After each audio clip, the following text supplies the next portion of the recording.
Questlove Supreme may contain language that some of our listeners may find offensive. Listener discretion is advised. Suprema, Suprema roll call. Suprema, Suprema roll call. Suprema, Suprema roll call. Suprema, Suprema roll call. This is Questlove. Yeah. Yeah. Yeah. Roll call. Suprema. I have nothing. Suprema roll call. Suprema. Suprema roll call. Fonte's in the building. Yeah. Check out my rhymes. Yeah. QLS family. Yeah. Your beef is mine. Roll call. Suprema. I hate you. Suprema roll call. Suprema. Suprema roll call. My name is Sugar. Yeah. Sugar Steve. Yeah. I need a sugar-free Yeah. commissary. Roll call. Suprema roll call. Suprema. Suprema roll call. My name's Boss Bill. Yeah. Winter despising, Yeah. but it's spring again now. Yeah. Temperature's rising. Roll call. Suprema. Suprema roll call. Suprema. Suprema roll call. I'm unpaid Bill. Yeah. Rappity raps. Yeah. I hope you can hear me Yeah. through these wiretaps. Roll call. Suprema. Suprema roll call. Suprema. Suprema roll call. So it's like, yeah, Yeah. I'm a little shook. Yeah. My verse would be better Yeah. if I read more books. Roll call. Suprema. Suprema roll call. Suprema. Suprema roll call. My name is Kathy. Yeah. I'll write those books. Yeah. Laya can read them. Yeah. I've got no more hooks. Roll call. Suprema roll call. Suprema. Suprema roll call. They call me P, Yeah. HNIC. Yeah. We on this show. Yeah. Let's motherfucking go. Suprema roll call. Suprema. Suprema roll call. Suprema. Suprema roll call. Suprema. Suprema roll call. That was not bad. I'm glad I did well. They Chinese That's yours. That wasn't bad. That wasn't bad. Damn, Cav, you got Cappy balls. came through. I mean, Ladies and gentlemen, welcome to another edition of Questlove Supreme. Is this our first double, kind of our first double guest? I mean, Pete Rock and Smoke Dizza. Okay. He ain't talk much Smoke Dizza, so yeah, it is. Okay.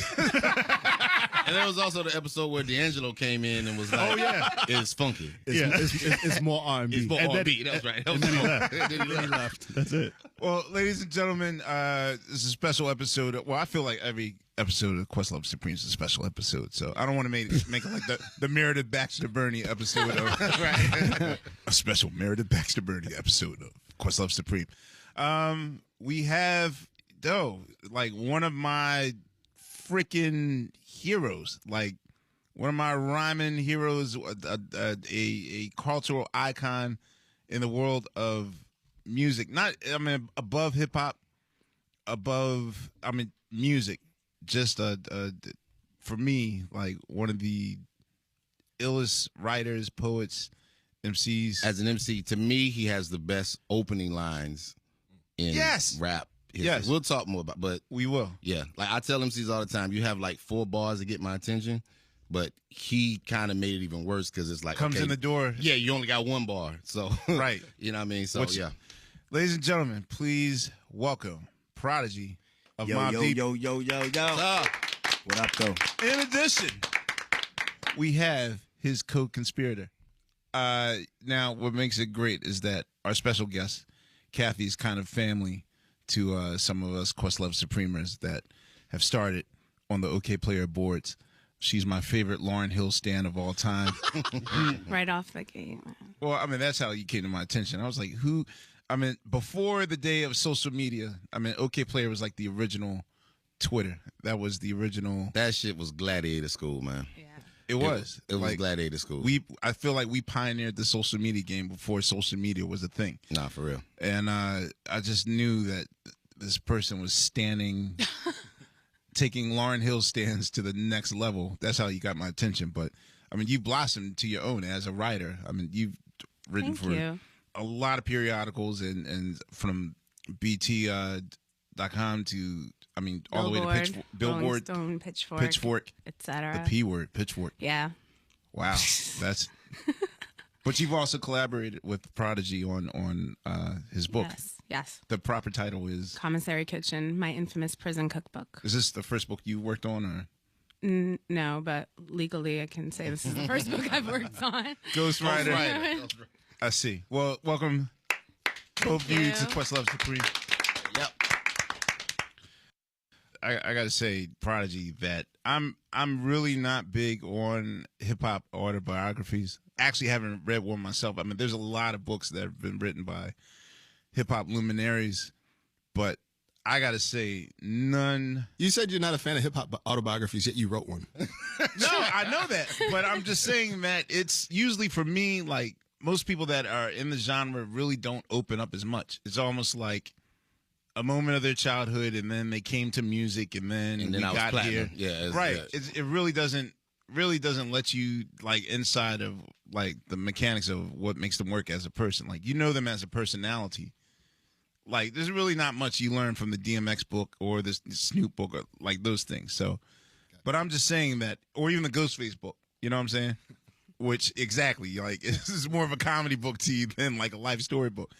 But I guess I read it like 3 years ago. Like it's a gripping ass story, man. We listened to the audiobook on tour. Like we had to do like a long tour run, and we had the audiobook, and that got us through the whole tour. That's Like what's up. that shit was crazy. That's what's up, man. Yeah. So Prodigy. I'm not gonna say. Let's start from the beginning. Please do, 'cause I'm like all up in this. You know, I'm. But actually, this is a rarity. Yeah. My favorite part of Prodigy's story is actually his beginnings. I know we all like to, get to for the real. good part, but I mean, you come from a lineage that I didn't know. We have something in common. We're both products of doo-wop. I won't say a dynasty, but I mean, you grew up actually with two doo-wop parents. Yeah, my Which- mother and my father. Yeah, Yeah. Who was your father? Bud Johnson. He, my grandfather named Bud Johnson also, but Right. my father was Bud Johnson. He was in a group called the Chanters. Now, your grandfather was a jazz musician as well, right? That Bud Johnson Senior. He was big into jazz and like big band. Like him and Quincy started a big band together, like with Dizzy Gillespie and a bunch of different people. Man, like my grandfather used to have all these jazz OGs coming to the crib when I was a little kid. So I used to be in the crib and Dizzy used to make his face cheek, puffy right. for me and all Yeah. that. Like Yeah. that was crazy growing up around all that because I didn't realize what was happening until I got older and think back about it. Like, oh wow, my grandfather had me around all them jazz greats. Like, you know what I mean? But I didn't really get to appreciate his style of music until I got older. You know what I mean?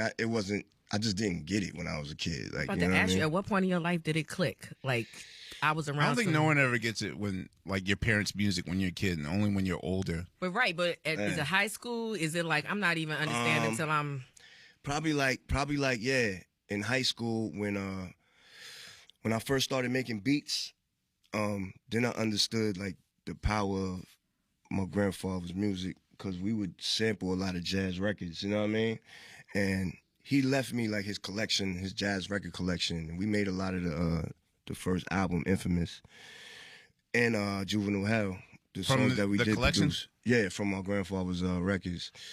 Like, See- Shook Ones was made actually. Yeah, I was going to say the from Herbie my- Hancock record Yeah, is that was made my from. grandfather's records. Damn, Word. that's crazy. Hell yeah. So it was like, once we got to that point, we was like actually researching the records and like using certain samples, and we was like, oh, I understood the power of the jazz music, and I started listening to it like more in depth and paying attention to it. Then I started to appreciate. Did he take you to did. see in any of his shows when you were younger? And Hell yeah, man. I remember being at so many shows. But one in particular that stand out a lot is at the Blue Note. My grandfather used to perform there. And I used to sit at the bar with my pops.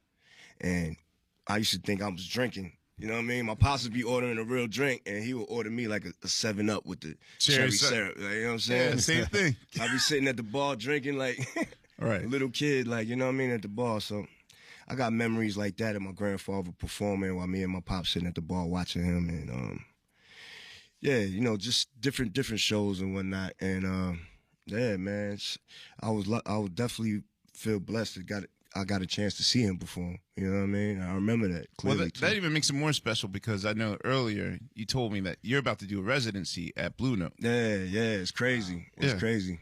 It's crazy being in there. We did the first show last month. Okay. And it's crazy being in there because the place is like, it feels small because, you know, when you're a little kid, everything seems bigger than, like, you know what I mean? So now I'm in there, I'm like, damn, this is smaller than my memories. Mm-hmm. But it's like, it's so surreal being in there and performing in there because I just remember my grandfather doing it. So it's crazy how, you know, things turn around, you know, come full circle. Was he a horn player? Or? Yeah, clarinet and tenor saxophone. Okay. And even before that, I think your great-grandfather started Morehouse? Yeah, my great, I think he was like 3 times great grandfather. Like, yo, you know how lucky you are to even know firsthand? Man, like I just found out who my greats were like 2 weeks ago. Wow. Seriously, moms, man. But like the fact that you know the history of your great. My mother, she did the genealogy. Okay. And, you know, she researched, and we have some other family members that did the same thing and research, and we found our whole family, like, you know what I mean? Plus, we got a lot. My grandmother on my mother's side, she keeps a lot of family photos and just history and stuff, so we were able to, like, put pieces together, connect dots, like, you know what I mean? So it's pretty interesting, man. I learned a lot about my family while I was locked up. My moms used to write me and tell me, use this in your book, put this in your book, this is important. You know what I mean? Right. So, and your mother was a member of the Crystals. Yeah. Yep. My mom was like walking down the street somewhere. I don't know if it was Queens or wherever she was at. And somebody stopped her and was like, hey, can you sing? And she was like, no. Really? And they was like, you sure we need an extra member for this group? Because one of the members had dropped out. Right. So they convinced her to do it. She was only 18. They convinced her to do it. And she became a part of the group and went right on tour. You know what I mean? So it was kind of crazy how she got in the mid-60s, she was a, wow. Yeah. It was just like random. Like she just so happened to be walking down the street and they stopped her like, because I guess, you know, my mother, she was very pretty, like with light eyes. So she had the look. Yeah. So they stopped her like, yo, can you sing? We need you in this group. Come on. And are y'all like a generational New York family? Like, is that where your people? My whole family's from Southside Jamaica, Queens. And before that, they come from like Texas and Virginia. You know what I mean? Yeah, the Crystals are, for like our listeners, I would always say that, like, I grew up in a oldies doo-wop family, but similar to like parents today, like I'll say like Kamal from The Roots, my keyboard player, tricked his kids into thinking like Michael Jackson was brand new. You know, as a parent, you be trying to trick your kids into like, you know, like, or that's even like my production manager, like his sons think that like Eric B. and Rakim is new. Wow. Even Kirk, my guitar player, would play Slick Rick so much for his son that his son actually, like the first time he ever had to reprimand his son about a school project, and I heard these words, he's like, son, you can't bite someone else's rhymes. like I guess in kindergarten, Kirk's son was supposed to do a writing assignment. You said Slick Rick. I thought that was going to go somewhere so different. I thought you were about to tell him, lick the balls. Right. Like something crazy. No. He said that he took like, plagiarized like some of a children's story and made it like it was his own joint. But like, I'm just fascinated how parents will trick you into thinking that that's your contemporary music. So I grew up just with, you know, an oldies doo-wop dad that would always play like the Crystals, Harvey and the Moonglows, like all those groups. So like, you know, I grew up thinking like He's a Rebel was like some new shit when I came. Like I had the 45 at home. So that's Yeah, I was surprised to find that out. So, like in the beginning, did you have any designs of being an entertainer, or were you just like observing it and just like, oh, that's their shit? And Yeah, nah. In the beginning, I really didn't know what I wanted to do until I turned like, man, maybe like 12, 13. And I think it was when I first heard, you know, LL Cool J and Run DMC, the Suck MCs and Rock the Bells. When I heard those songs, that just changed everything in my life. You know what I mean? That made me, I was like, all right, this is what I want to do. This is what I like. I used to play the songs for my mother. Like, yo, Mom, check this out. You know what I mean? I used to play, you know, the Paid in Full. Matter of fact, I used to say Rakim's rhymes to my mom's and act like I wrote it. And she'd be like, oh. did you always have this deep deadpan voice as a kid? Because like you are Rakim's like vocal doppelganger. I don't know. That's just my voice. Yeah, hell yeah. So, I used to say Rakim Ron to my mom. She used to be like, oh my God, you're really good. And I used to be like, I ain't say nothing to her. I used to be like, yeah, I'm a rap, Mom, I'm a rap. But I first got turned on to hip hop music when I was like 12, 13. Before that, you know, like you said, there was a lot of doo-wop in the crib, like, you know, soul music, you know what I'm saying? A lot of church music, you know what I mean? You were were you born in Long Island or? I was born in Hempstead, yeah, Long Island. Yep. I know that Chuck D and Flav always talk about Hempstead and they Chuck D and Flav is from the town right next to me in Roosevelt. Roosevelt. Okay. You know what I mean? That's right next to Hempstead. So we all like Hempstead EPMD? I know that someone rhymes about Hempstead. EPMD was Brentwood. They was from Brentwood. Hempstead, you remember Son of Berserk? Yes. Yeah. Wow. Son of Berserk was from Hempstead. Yes. You know Wait, I love that you just brought up, like for me, Son of Berserk, I feel like I'm the only person that got that record and worshiped the shit out of it. Like I used to go outside to the store and Son of Berserk be outside. Word. He like, yo, son, what up, kid? Like With that old man voice. Yeah, you know what I'm saying? Because we was like the little dudes using the studio. There's a famous studio in Hempstead that Public Enemy started in. Son of Berserk. Yeah, they would do their pre-production out there. It was called 510. Yeah, yeah. So that's where we all started. Like, Buster would be out there sometimes. Yeah. So that's where we all started. So everybody used to be over there. Like, and we used to see everybody over there. But yeah, man, like Hempstead, I think Method Man from Hempstead. He's from Terrace Ave. You know what I mean? Trying to think of who else from out there. Rock Marcy. From Hempstead, you know. Those are the few that I can remember off the top. Yeah. So, like, what eventually brought you to the city, to Queens? When I turned like 11, 12, my mom's moved to Left Rack. She moved to Left Rack City. Her and my pops had split up because my pops did some crazy shit. My pops was wild, man. He had kidnapped me, took me to Detroit. We was living in Detroit for a minute, balling out of control. He was working in the stock market. Oh, wow. Doing some crazy shit. And when did you live in Detroit? Man, this is like early 80s. When what year did Scarface come out? 83. Yeah, because my pops took me to the movie. Why do we? I remember that. What was the Family Feud? 83. My pops took me to the movies in Detroit at the premiere when Scarface first came out. So that's when I was out there in 83. Wait, you were 9? I was 9, yeah. So the lyric, your pop taught you how to shoot when you were 7. That was real. That really. Oh yeah, my pop, man, he was off the hook, man. That boy is something else. he was something else, man. Was he a musician as well, or like? Yeah, he was a singer. You know what I mean? Like I said, he had that group, the Chanters, doo-wop group. Right. They had a couple of dope songs. You know what I mean? But my father's things was computers, like from the early 80s. I remember being like probably 5, 6 years old. My father was working on Macintosh, writing programs. You know what I'm saying? Really? He was really, really dope with it. I think it's a school called TCI. I think it's called TCI. My father went there, and he actually got so good he became a professor there. He started teaching. He was in the commercials and all that. Like after a while, he got really nice with it, and you know, that's what he was into: computers, heroin, alcohol, karate. My father had a dojo on Jamaica Avenue. You know what I mean? So he used to teach karate. You just said that combo. Yeah. Cutest, heroin, Like, karate. wait, can He's we off- can we back that up one second? He was off the hook. He was off the hook. Karate and computer. It's crazy. Professor yo. Pimp, you know, all that. It's very crazy, man. My pop's life was wow. It was wild. That was his thing. He loved computers and he loved fighting and just doing wild shit. He was crazy, man. And I know that you have a closeness with your grandmother as well. That she was in the arts. Yeah. My grandmother was ill. She was one of the first Cotton Club dancers when they first opened the Cotton Club way back.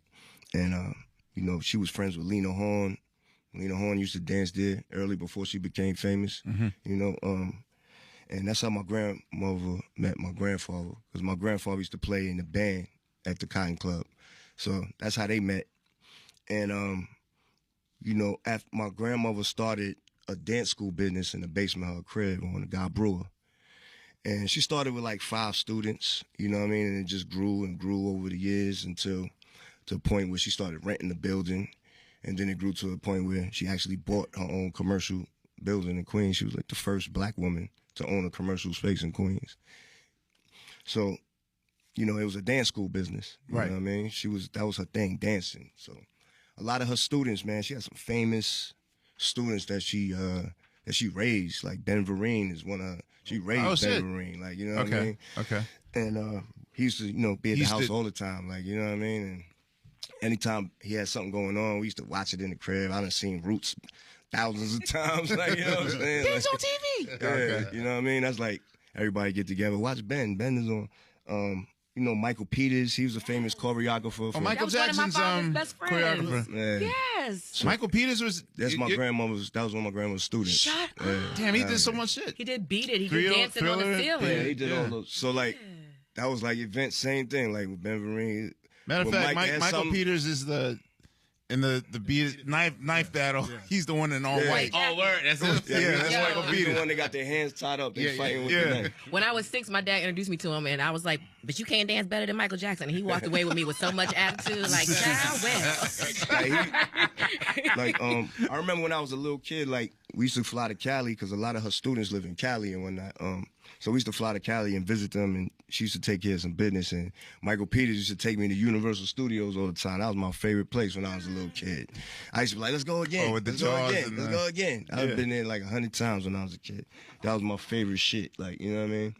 But yeah. So this is like my grandmother's life. She you know, this is her thing in the dance world, and she got a lot of choreographers, and she helped out a lot of people as far as that in that world.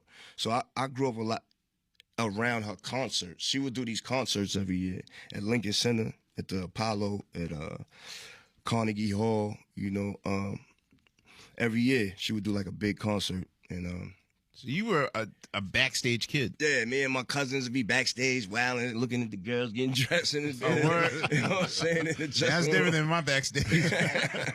I just watch old ass dudes, you know, smoke reefer in the. Word, yo.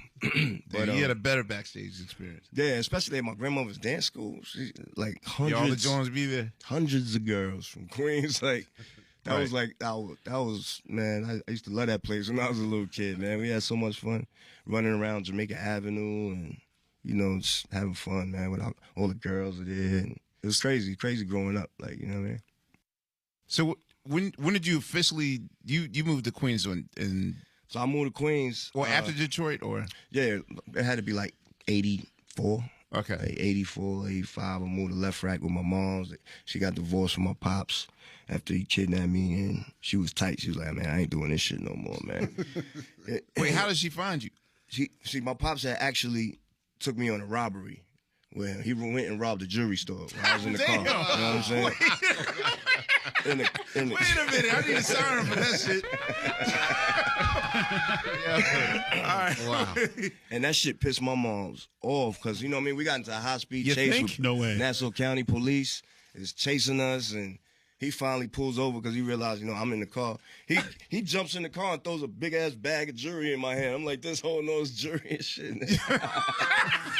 And he's flying through Hempstead. Like, it was out in Long Island. And, finally he pulls over. I remember the cop put me in the back. My pop's hand was locked up behind his back. I remember holding my pop's hand while his hand, yeah, they had me in the back seat with him. I didn't know what was going on. I'm like, I was too young to even compute what the fuck was happening. Get to the precinct. Police gave me a soda. I remember sitting there drinking the soda. My mom's came to get me, and I remember her arguing with my pops, flipping on him, and then my pops kidnapped me right after that. You know what I mean? Because she was like, I can't be with you no more. So he took me to Detroit, and my mom's found out where I was at. She threatened to have, call the cops on him. So he sent me back or whatever. My mom's, then we moved to Left Rack, and then I went to school in Left Rack. I went to junior high school, and Left Rack said he went to Halsey.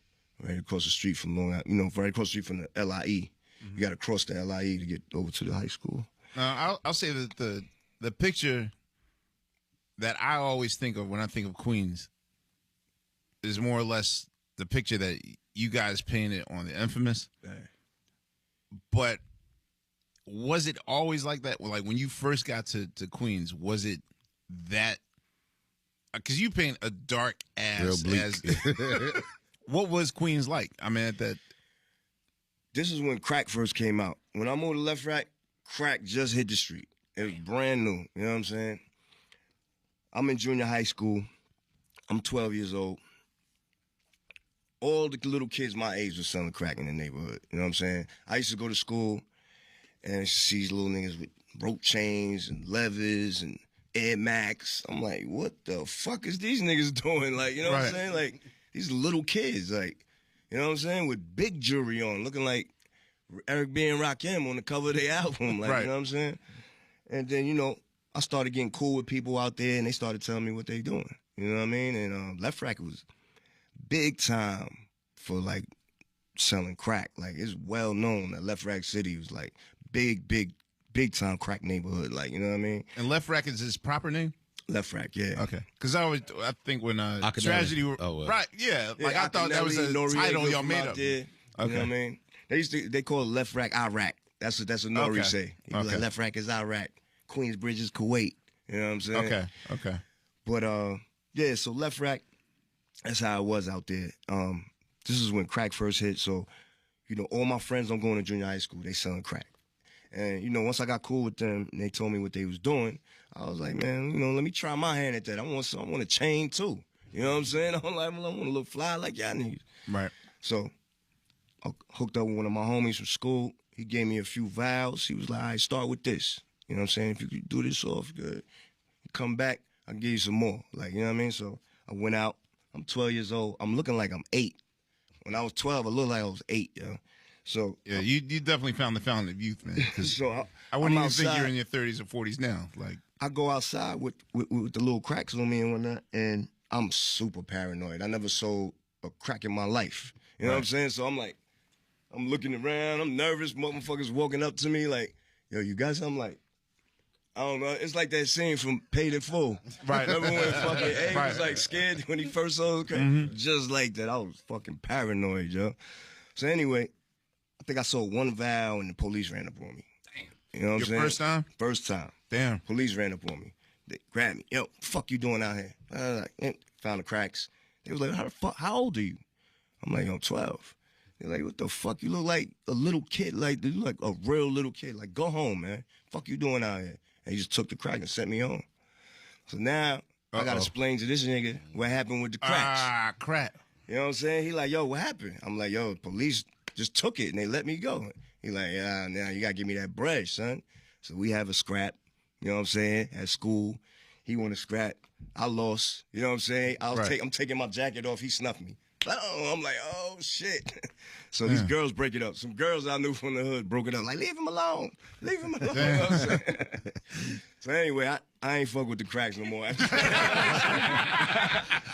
Wise decision. For a minute. And, you know, I just was just cool with everybody after that. You know what I'm saying? I wasn't trying to, you know, really sell no drugs and get caught. That was too much for me. Like, you know what I'm saying? And then once I went to high school and I met Hav. So, yeah, Hav brought me out to Queensbridge when I first, you know, went to high school, when I first met him. And he introduced me to that whole world. It's just different. Now, mind you, when I was a kid, my mother, her whole life, she worked for the housing authority. So she worked in all the projects in New York, Brooklyn, Harlem, and Queens. And Queensbridge was one of the projects that she worked in. Her job was she would get people approved for their apartments. You know what I mean? So they come to her to apply for. Right. She worked in the office on the Hill in Queensbridge, and people got to come to her, and she decide whether, assign them. You know what I'm saying? If they make enough money to live in the projects or, subsidized rent or whatever, how that works. Everybody wanted to be her friend. Yeah. So she worked in Queensbridge when I was a little kid. You know what I'm saying? And I used to go with her to work in the summertime. This is before I met Hav and all that. And I went to Reese Day Camp. Like when my mom was at work, she would drop me at day camp on the Hill called Reese. So I was already out there for a few years. When I was a little kid, I met a bunch of people. And it just so happened that years later, once I moved to Left, I went to high school in the city, met Hav. Now I'm back in Queensbridge. Now I'm older now, and I'm seeing people I remember when I was a kid from day camp and all that. Right. But it was just being back out there and just seeing, how Queensbridge is like just a whole nother world. Like the fashion, the slang, like just everything is just different. Okay, can you explain something to our listeners? And by our listeners, me. By our listeners, I mean me. What is the Dun language, and what is the genesis of the Dun language? What's that, like Dundunny? Like So Dun. the Dun language. That's like saying we Like I know cats in Sweden that talk the Dun. Like after Mobb Deep shit came out, yo, what up, Dun? And I was like, what are y'all talking about? It's a TH, one too, of our right? homies, one of our homies from Queensbridge, his name is Bumpy. He got like a speech impediment. He speak with like a lisp a little bit. You know what I'm saying? So, That's where it comes from. we call each other son. Everybody be like, yo, what up, son? What up, son? And when Bumpy say it, he be like, what up, thunk? What up, thunk? So, you know what I'm saying? Yo, Yeah, Bumpy to think. finally. After 25 years, I've been wondering. So it's THUN. Yeah, it's THUN. But I had short, when I write my rhymes, I write shorthand. I try to write short as possible. So I used to write DUN just to write it real quick and get it out the way. You know what I'm saying? So it's like two different spellings when I do it. But whatever. That's where it started with Bumpy. You know what I'm saying? And we just started calling Shout it out to Bumpy. the Dun Yeah. language. He created the Dun language. That's what you know what I mean? We thank you. Yeah, shout out to Bump, man. But yeah, once I got out there, and I just seen how that world was in Queensbridge. And I remember being out there as a kid. When I was out there, it was like super early 80s. Like probably the Juice Crew was popping like back Right. then. Was I ain't any even know. running with I was Marley too young. Marl or those guys? Or I was too young back in the days, you know what I'm saying, when I was in day camp. But I remember how they used to dress. They used to have the shell top. They used to have the Pumas with the, the tall one suits, the Kango. I remember seeing people dressed like that when I was a kid. So I know that was like probably that Juice Crew era. And then when I came back out there later on, it was new things happening. You know what I'm saying? It was like that era was starting to change. You know what I'm saying? Things were starting to change. And, I was like right smack dab in the middle of it, man.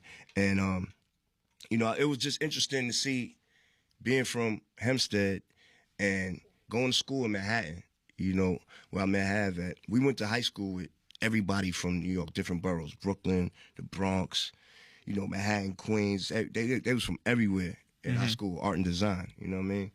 So we had friends with people from all over each borough. So we used to hang out, we used to party in the Bronx, up by Yankee Stadium and Sheridan. We used to, hang out in Brooklyn and Bed-Stuy, Marcy, Tompkins, Sumner, you know what I mean?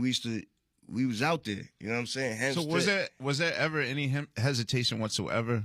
Because I know if you go to a different part of town that you're not necessarily from, it could be a caution thing, like, Yeah, I mean, you got to be careful, man. I mean, look, growing up, you know what I'm saying? This is where things changed for me a little bit. All right. My first year of high school, there was this gang called the Decepticons. You know what I'm saying? And I used to come to school in the morning, and I used to see people coming to school, my friends coming to school with big ass cuts going across their face, their arms, hands, like $150. Their faces spliced open, like, you know what I'm saying? I'm like, what the fuck happened to you, son? They're like, yo, the Decepticons just caught us in the train station. I'm like, well, yo, the niggas ain't cutting me like that, dog. I'm buying a gun right now. Cause I dare a nigga try to cut me like that. Like, these niggas was twisted. You know what I'm saying? Right. So that kind of forced me into a position where I was like, I'm Defense. about to protect myself. Like, you know what I'm saying? Right. So that's when I bought my first gun because of that. You know what I'm saying? Because I wasn't gonna let nobody cut me in the face like that. You know what I'm saying? And they was running around doing this on a daily. Like, this is what they was doing. Like, they was from Brooklyn. Like, you know what I mean? It was just a gang. They was called Decepticons. They had a female version called the Deceptinets. They had another gang called the Low Lives. They had another gang called I can't think of it right now. But yeah, there was like this gang culture from Brooklyn. You know what I'm saying? And we had to deal with that. You know, because after school they would come up to different schools and terrorize motherfuckers, robbing motherfuckers. Like, you know what I'm saying? So it forced me and my little tight friends to be on some bullshit. It forced us to be on some bullshit. You know what I'm saying? And that's where the bullshit started a little bit. Like, you know what I'm saying? Right. That's like You freshman gotta year. protect yourself. You know what I'm saying?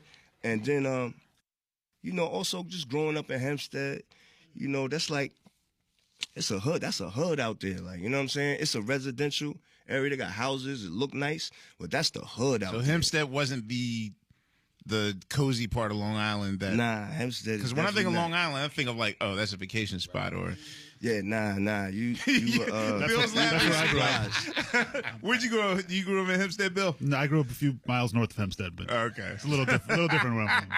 Yeah, there's a part where you cross the track. As soon as you cross the track, you call it trackside. Right. As soon as you cross that track, it's over. Oh. You in the hood. Sir, You know what I I'm think saying? Serge explained that on his episode. That it was. You know, I had a lot of friends out there. We did a lot of things, and you know, it put me on some shit mentally. You know what I'm saying? And my pops already had me on some shit mentally. But then going to school in Manhattan, you know, that really kind of changed me because I started hanging out in all the different boroughs. I had friends from different boroughs, and we used to deal with this type of shit. What school did you go to? Art and design in Manhattan. The Fame School. Yeah, that's what. That's all right. Nah, that's LaGuardia. LaGuardia. Yeah. So there's another art and My design. mother went to that school. She graduated from Oh, that okay. school. Yeah. Okay. So what did you and Havoc both go to the school for? Because So Hav was a grade ahead of me. He was there for architecture. He was dope. He used to build like scale models of like, you know, apartment complexes or whatever, building, like, you know what I mean? He could do that shit nice. I went to school there because this is all most of my friends was from Left Rack. You know, we used to sit around in the summertime. Where you going to high school, son? He's like, oh, we going to Edison. Oh, I'm going to this one. And most of my friends was like, yo, we going to art and design. So I was like, fuck, I'm going there too then. I'm going wherever y'all niggas is going. Right. So that's the only reason I wanted to go there. You know what I'm saying? I didn't think that I had any art skills. Like, you know what I'm saying? I had to take a test to get into school. that's what I thought. You had Okay. to bring a portfolio up. So I was like, all right, what am I going to do? How the fuck am I going to get into school? I got to work my way into school somehow. So I thought, and I was like, oh, all right, there's this group called the Shirt Kings. They like clothing designers and Oh, the airbrushing. yeah, and airbrushing in the Coliseum in Queens. So, you know, I grew up with them. Like, I grew up as a little kid on Jamaica Avenue. Like, you know what I'm saying? So they know me all my life. Like, you know what I mean? So I was like, light bulb, I'm going to just copy. I'm going to bite the Shirt Kings. I'm sure these motherfuckers in art and design, they never seen no shit like that before. You know what I'm saying? Right. So I just got me some shirts. I got me some markers and some paint, whatever, and I just drew some graffiti on the shit, and I made a portfolio, brought it to school, and they was like, oh, they liked it, and I got into school with that shit. I was shocked. I was like, oh, shit, that shit worked. You know what I'm saying? Word. This is crazy hearing this. This is That's your story, Right. no, it was Tariq's story. right? Oh, word. Same Because thing. Tariq was an art design student, so he used to make like crazy medallions and those Yo Baby Yo Mickey Mouse T-shirts. Yeah, hell yeah, man. Shit mad like that. creative, mad creative. Yeah. But, you know, I guess, you know, I got a love for being creative by being at that school. Like, you know what I'm saying? I got a love for photography because we had photography class there. A love for, you know, just design and shit and seeing what Hav used to do with the architecture. It just, you know, opened my mind to something new. You know, So how did you guys meet? You met in high school? yeah, we met. My first year of high school, in my photography class was a kid named Black from the Bronx. And we got real cool, kicking it every day in class. And one day he was like, yo, man, he was like, I used to wear mad jewelry. Like I used to have I thought I was Slick Rick, dog. You know what I'm saying? I used to have hands full of rings, mad chains and shit. Still, I was retarded when I was in school. Like, you know what I'm saying? That's another reason why I bought a gun too, because I'm like, I'm a target with all this shit on. Yeah, I was gonna say, like, you didn't feel like defenseless and I was bugged out as a kid, yo. You know what I'm saying? I didn't really care too much. So, you know, when I met Hav, it was because of my man Black from the Bronx photography class. He was like, yo, man, you know, you should meet one of my friends named Havoc. Y'all both rap. Y'all both about the same height. You know, I'm going to introduce you to him after school. Mm-hmm. So, little did I know that these niggas were setting me up to rob me. Oh. Wait, what? Oh. Havoc. Wait, this is an arranged marriage that was an arranged robbery?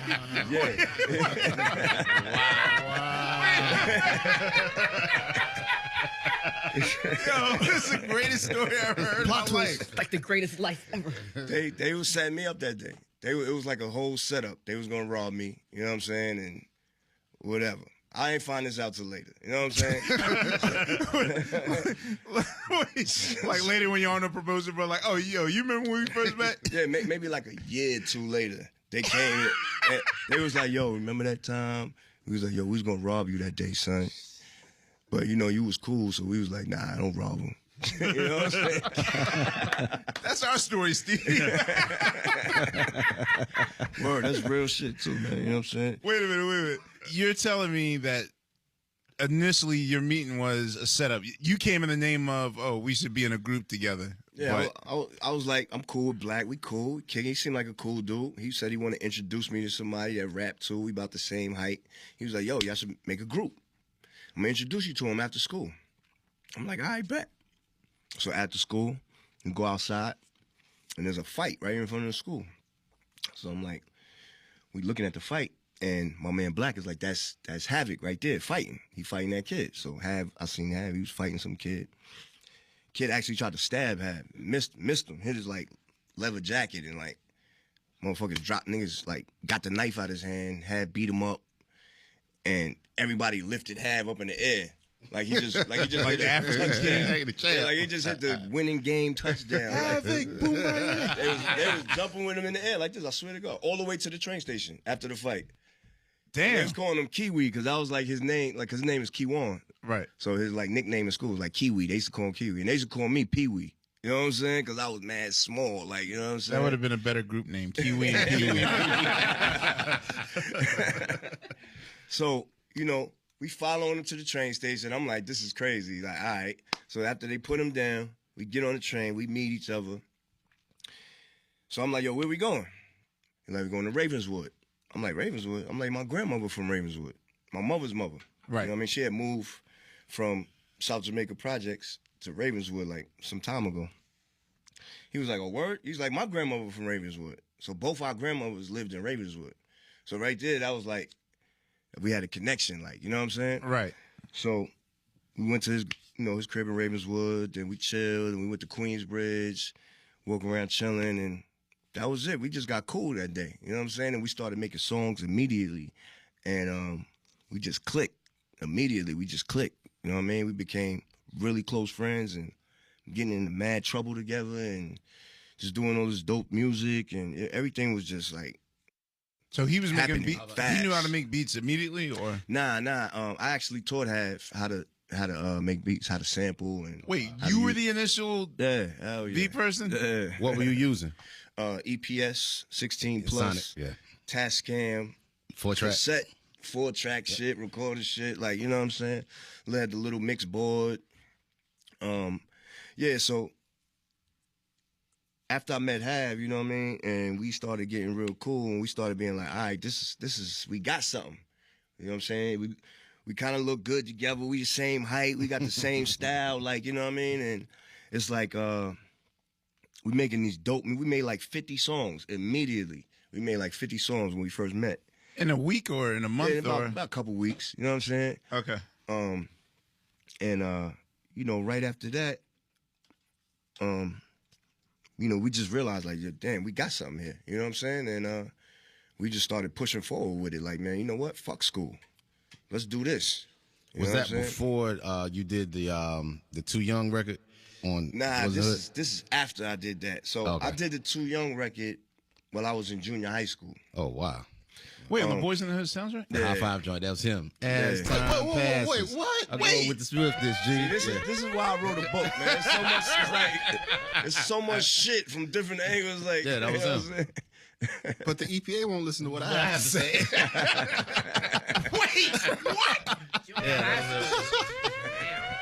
Yo, these two are the biggest R&B heads of all time. So the fact that When I was living in Left Rack, I had made I had a solo career. I was like trying to be a solo artist. My name was the Golden Child.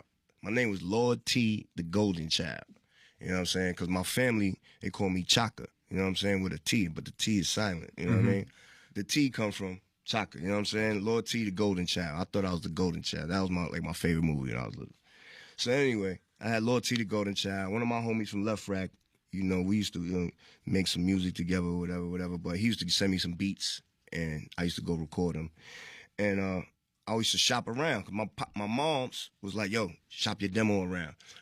She was like, write your lyrics out, mail it to yourself. That's the cheap man copyright. That's the copyright, Like, you know what I mean? right. The poor man copyright. Like, so I was doing. My mom was teaching me what to do. She was like, do this, do that, take your shit around. You know what I mean? And so we got my music to Jive somehow. I don't even remember how, but Jive gave me a demo deal, and the demo deal is they who's said, the A&R there? Do you remember? Nah, I don't even remember. Was it the High who Five the A&R Connection? at that time? And this is 1990, correct? Nah, this is like 88, 89. Okay. You know what I'm saying? So I'm in Jive working in Battery Studio. You know, they got their own studio. Yeah. So they gave me a studio. They was like, all right, let's see what you could do. You by yourself? That's what a demo deal is. You know what I'm saying? They put you in the studio. All right, let's see what if you could come up with something dope within the next couple of months, we'll sign you to a real deal. You know what I'm saying? So that's the kind of deal I had. So you by yourself? Me by myself. With the drum machine and you writing your rhymes, doing your own music? Nah, I wasn't making beats at that point. Okay. I was getting beats from people and, you know what I mean, just trying whatever I could do. So while I'm there, I used to flirt with the girls at the front desk. Like, you know what I mean? A couple of girls that worked at the front desk. Yep. You know, they was cool with me. So one day I'll go to Job to go to the studio, and the girl at the front desk, her name was Kim. I remember her name because she hooked it up for me. She was like, yo, I want to bring you to the back. You need to meet somebody. They working on the soundtrack. I'm going to get you on this soundtrack. Come on. So she brought me in the back office. She was like, yo, this is Lord T, whatever, da. He rap. You should get him on this song. So they was like, all right, go ahead.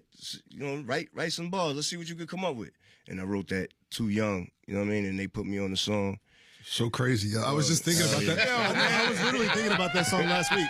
All the stuff about Trump, defunding the EPA and all that. Right. That lyric kept coming in my head. It's crazy. That's crazy. Yeah, so I never knew that. Then, my first year of high school, met Have. Still working at Battery at this time. So I used to bring Have with me. I was like, yo, I got a studio we could work at. So I used to bring Have with me to Battery. We used to get beat. We used to use record and pause on the tape deck. Pause tapes. And make our own beats. And we made a lot of beats like that. And were y'all going by the Poetical Prophets at this time? Was that? yeah, we still didn't figure out a name yet at this time. Okay. You know what I'm saying? But Jive gave me that studio. I'm not supposed to be having other people in it.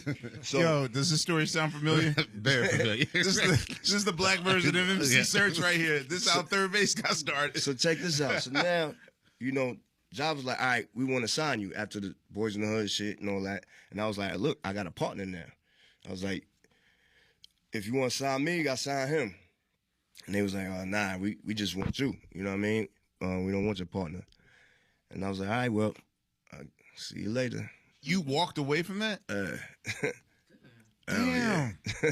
That's loyal. Hey, I was like, man, listen, because what we were doing, it was just a vibe. You could just feel it. You know what I mean? You could feel the power of what, and we just met and just started.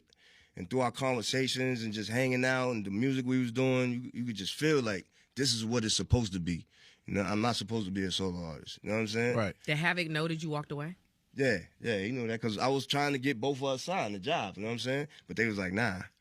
So by this time, there were other groups that were of your age, or I mean, y'all look mad young, at least on the Juvenile Hell record. Yeah. Y'all look young as shit. So I thought y'all were in the kids group realm. Right. So were they trying to mold y'all into that ABC crisscross kind of bandwagon? Like, were they trying to make y'all kids group? The ill part about it is we never had anybody telling us to do anything. No A&R, no Ever. Like I said, they put me in that room like, all right, let's see what you can do. That's crazy. So nobody ever No told artist me, development, no. nobody put a ever hook said here, do you this, said- do that.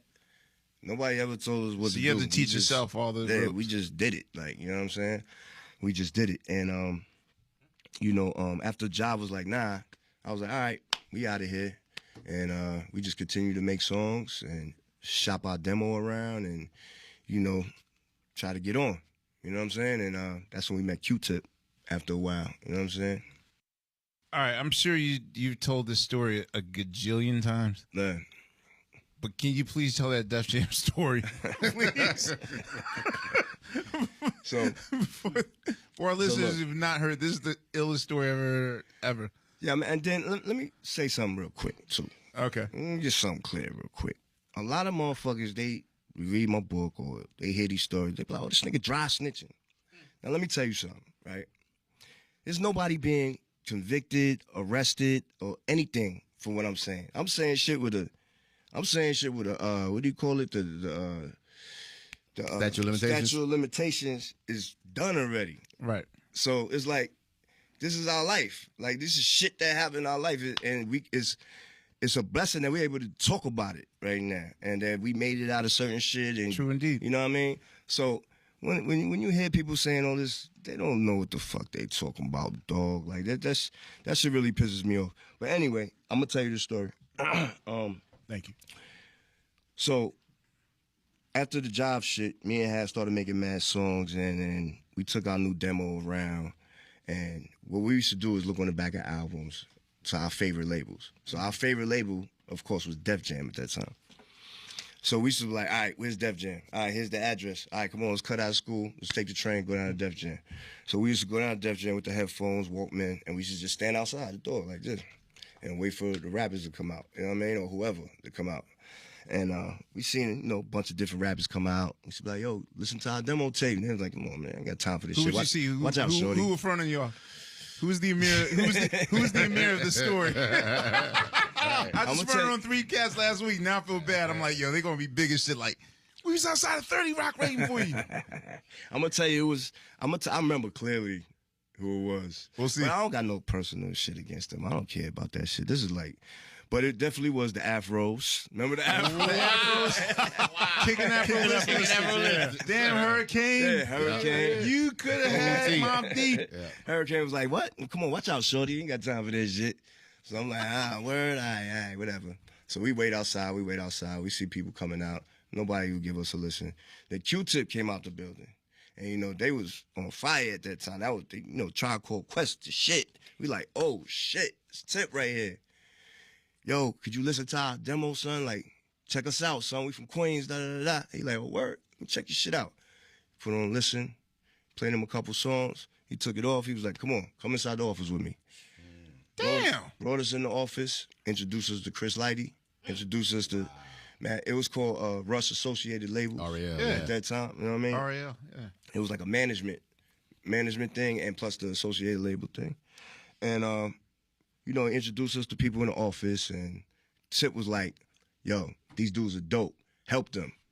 You know what I'm saying? He was like, help them, get them, do something with them. So he Help was like them, the set up- first to really. Yeah, he like, yo, he's telling Chris, he's telling everybody in the office, yo, set up a meeting with Russell, set up a meeting with Leo. Get them, you know what I mean, get these kids' music heard. They dope, yo. So after that, we had a meeting with, they set up a meeting for us with Russell Simmons. So we go to the office to have a meeting with Russell. And it's supposed to be at Russell Crib, which was around the corner on Broadway, by McDonald's, somewhere down that area. So we get to Russell Crib. Matter of fact, I had the gun on me, you know what I mean? The little one-shot Derringer I had bought at school, you know what I mean? So I wasn't trying to get cut. I had left it in the Def Jam office because I didn't want to bring a gun in Russell's house. Right. You know what I mean? I was like trying to be Respectful. I was like, I don't bring no weapon in his crib. I was told my man in the office, yo, hold this in the drawer for me until we get back from the meeting. So he's like, all right, put it in the drawer. Walked around the corner, went to Russell's crib. Russell was a no-show. They like, Russell got caught up. Y'all gonna meet with Leo instead in the office. Everyone has a Leo story. So we like, all right, bet. So we go back to Def Jam. We meet with Leo. We play Leo our music. He listening. Then he stops the music. He like, I can't do nothing with y'all. We like, why? He like, how old are y'all? So we like 15, 16 at this time. He like, y'all, first of all, y'all look like y'all 9 years old or something. Y'all cursing like sailors. Y'all talking about criminal, crazy shit. He said, I'm going to get sued. They're going to sue Def Jam for putting this on the radio and doing all this, that, and the third. Like, there's no way I could get this played on the radio. There's no way I could get this. They're going to ban y'all. That's what he basically told us. Like, he's like, I can't do nothing with y'all. I'm sorry. And we like. That's crazy. We like, what? We was like, what the fuck is wrong with this dude? Like, he didn't understand the music. He didn't, I don't know. He didn't get it. He didn't like it. That's his choice, whatever. So we was like, all right, fuck it. We wasn't mad at anything.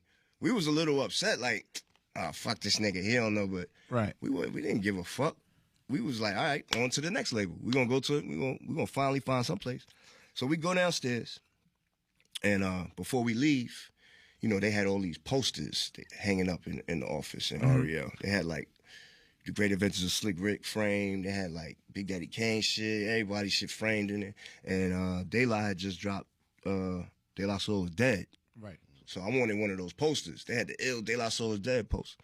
I wanted to hang it up in my room. You know, that was that back in the day shit. Right. Hanging shit up in your room and whatnot. So I told my man that held the gun for me in the drawer. I was like, yo, get us some posters before we bounce. You know what I'm saying? He was like, oh, all right, I'm gonna hook y'all up. So he went, got us some posters. So me and Hav is at his desk. So I'm like, oh shit, the gun is in the drawer, son.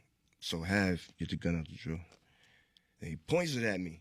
I'm like, yo, chill, son. That shit got, you know what I mean? That shit got bullets. And he's like, I'm just playing with you, my nigga. He's like, I'm just playing. Calm down. I'm like, chill. Don't point guns at people, my nigga. Chill. So then my man come back with all the posters. He like, yo, here. He put the posters down. Then Had pointed the gun at him. Like, yo, give me them posters, nigga. Bam!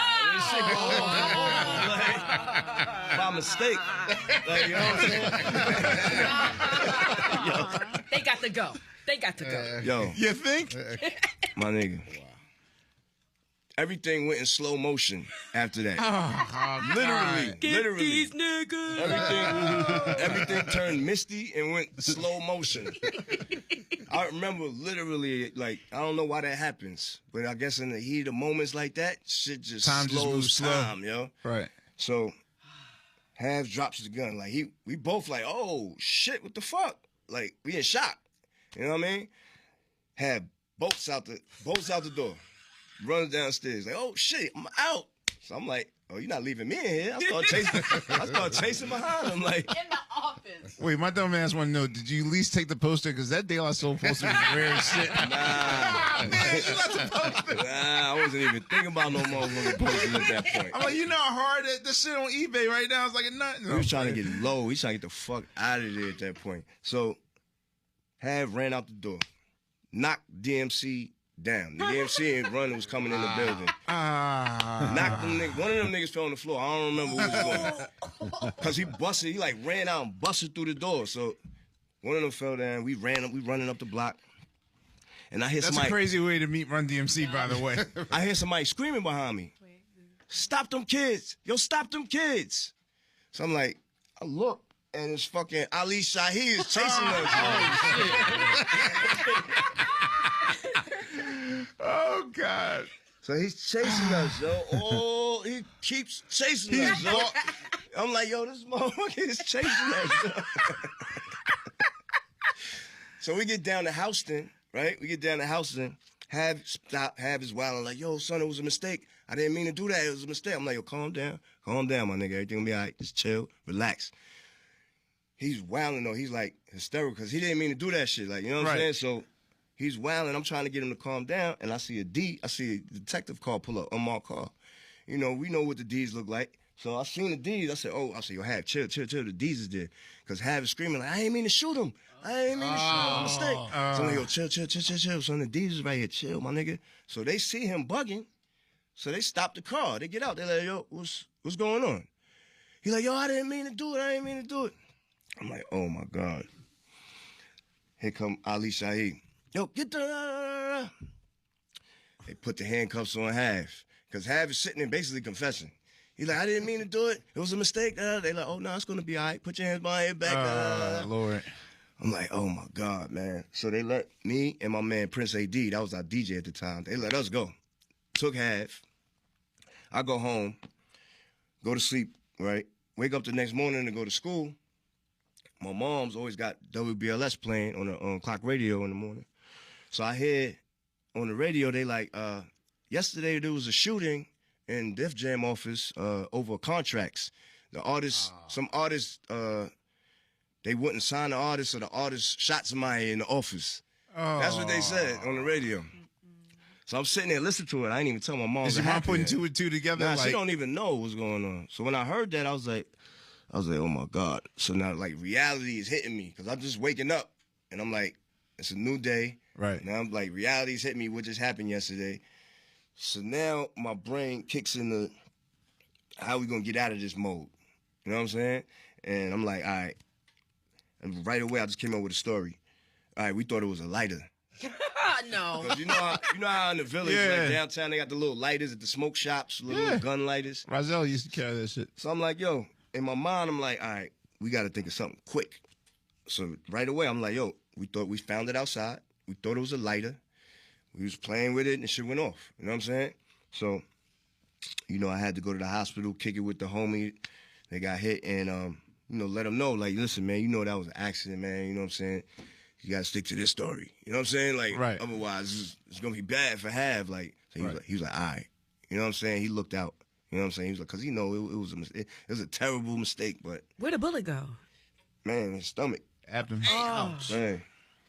So yeah, that craziness happened. So and, y'all did not get signed to Def Jam, I presume. Nah, and then have you talked to Run DMC or Ali about this later? Nah, but Nikki D remember That's the everything because she was there. She used to work at the office, right? Yeah, and after that, she would always remind me. She would always remind me about that day every time I seen her after that. She'd be like, yo, y'all little niggas is bugged the fuck out, yo. What's wrong with y'all? The cat who got shot, he survived. Like he's cool he was good, man. Fortunately, everything worked out. And that's a crazy story he'll tell for the rest of his life. It's definitely a crazy story, though, man. After that, Def Jam had security. You couldn't even walk in the building anymore. I was going to say, because when I went to Def Jam, it was like freaking Fort Knox. Yeah, exactly. So how long is it till 4th and Broadway comes in the picture?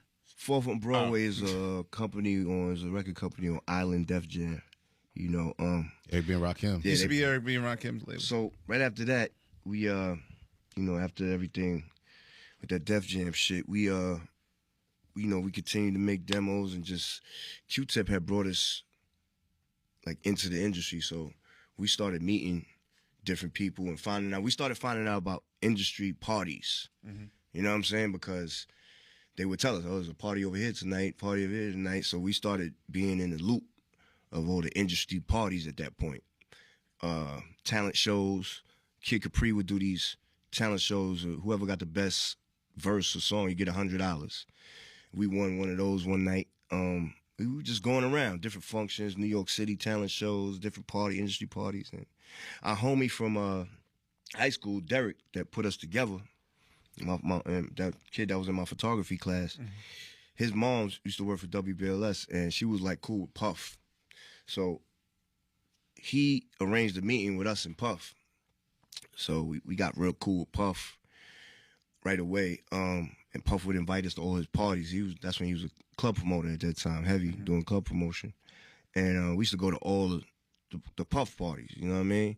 At the building, the Red Zone. So we started really being at all the functions and hanging out, and people started knowing us, you know what I mean? Mm-hmm. And Maddie C got a hold of our demo. Matty C from the Source. Yeah, he got a hold of our demo and he put us in the unsigned hype column that he did. And because of the unsigned hype column and Matty C's other homeboy, Bones Malone, Yep. they found interest in us from that, and they was like, yo, we want to have a meeting with y'all. Bones brought us up there, Matty, and we met Cookie Gonzalez, and we met Chris Blackwell, you know what I mean? Ah. So they brought us in to meet Chris. We sat down with Chris. Chris was an interesting dude. Yeah, what was that like? Because Chris is like... Yeah, that was very interesting. He was sitting there rolling up some hash.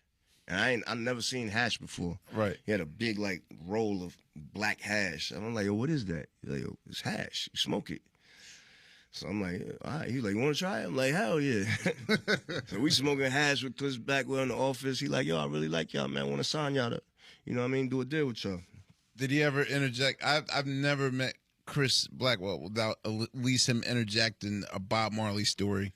I'm sure he did. Of his glory, yeah. I'm sure he did, especially when we were smoking. You know what I mean? He probably said something like that.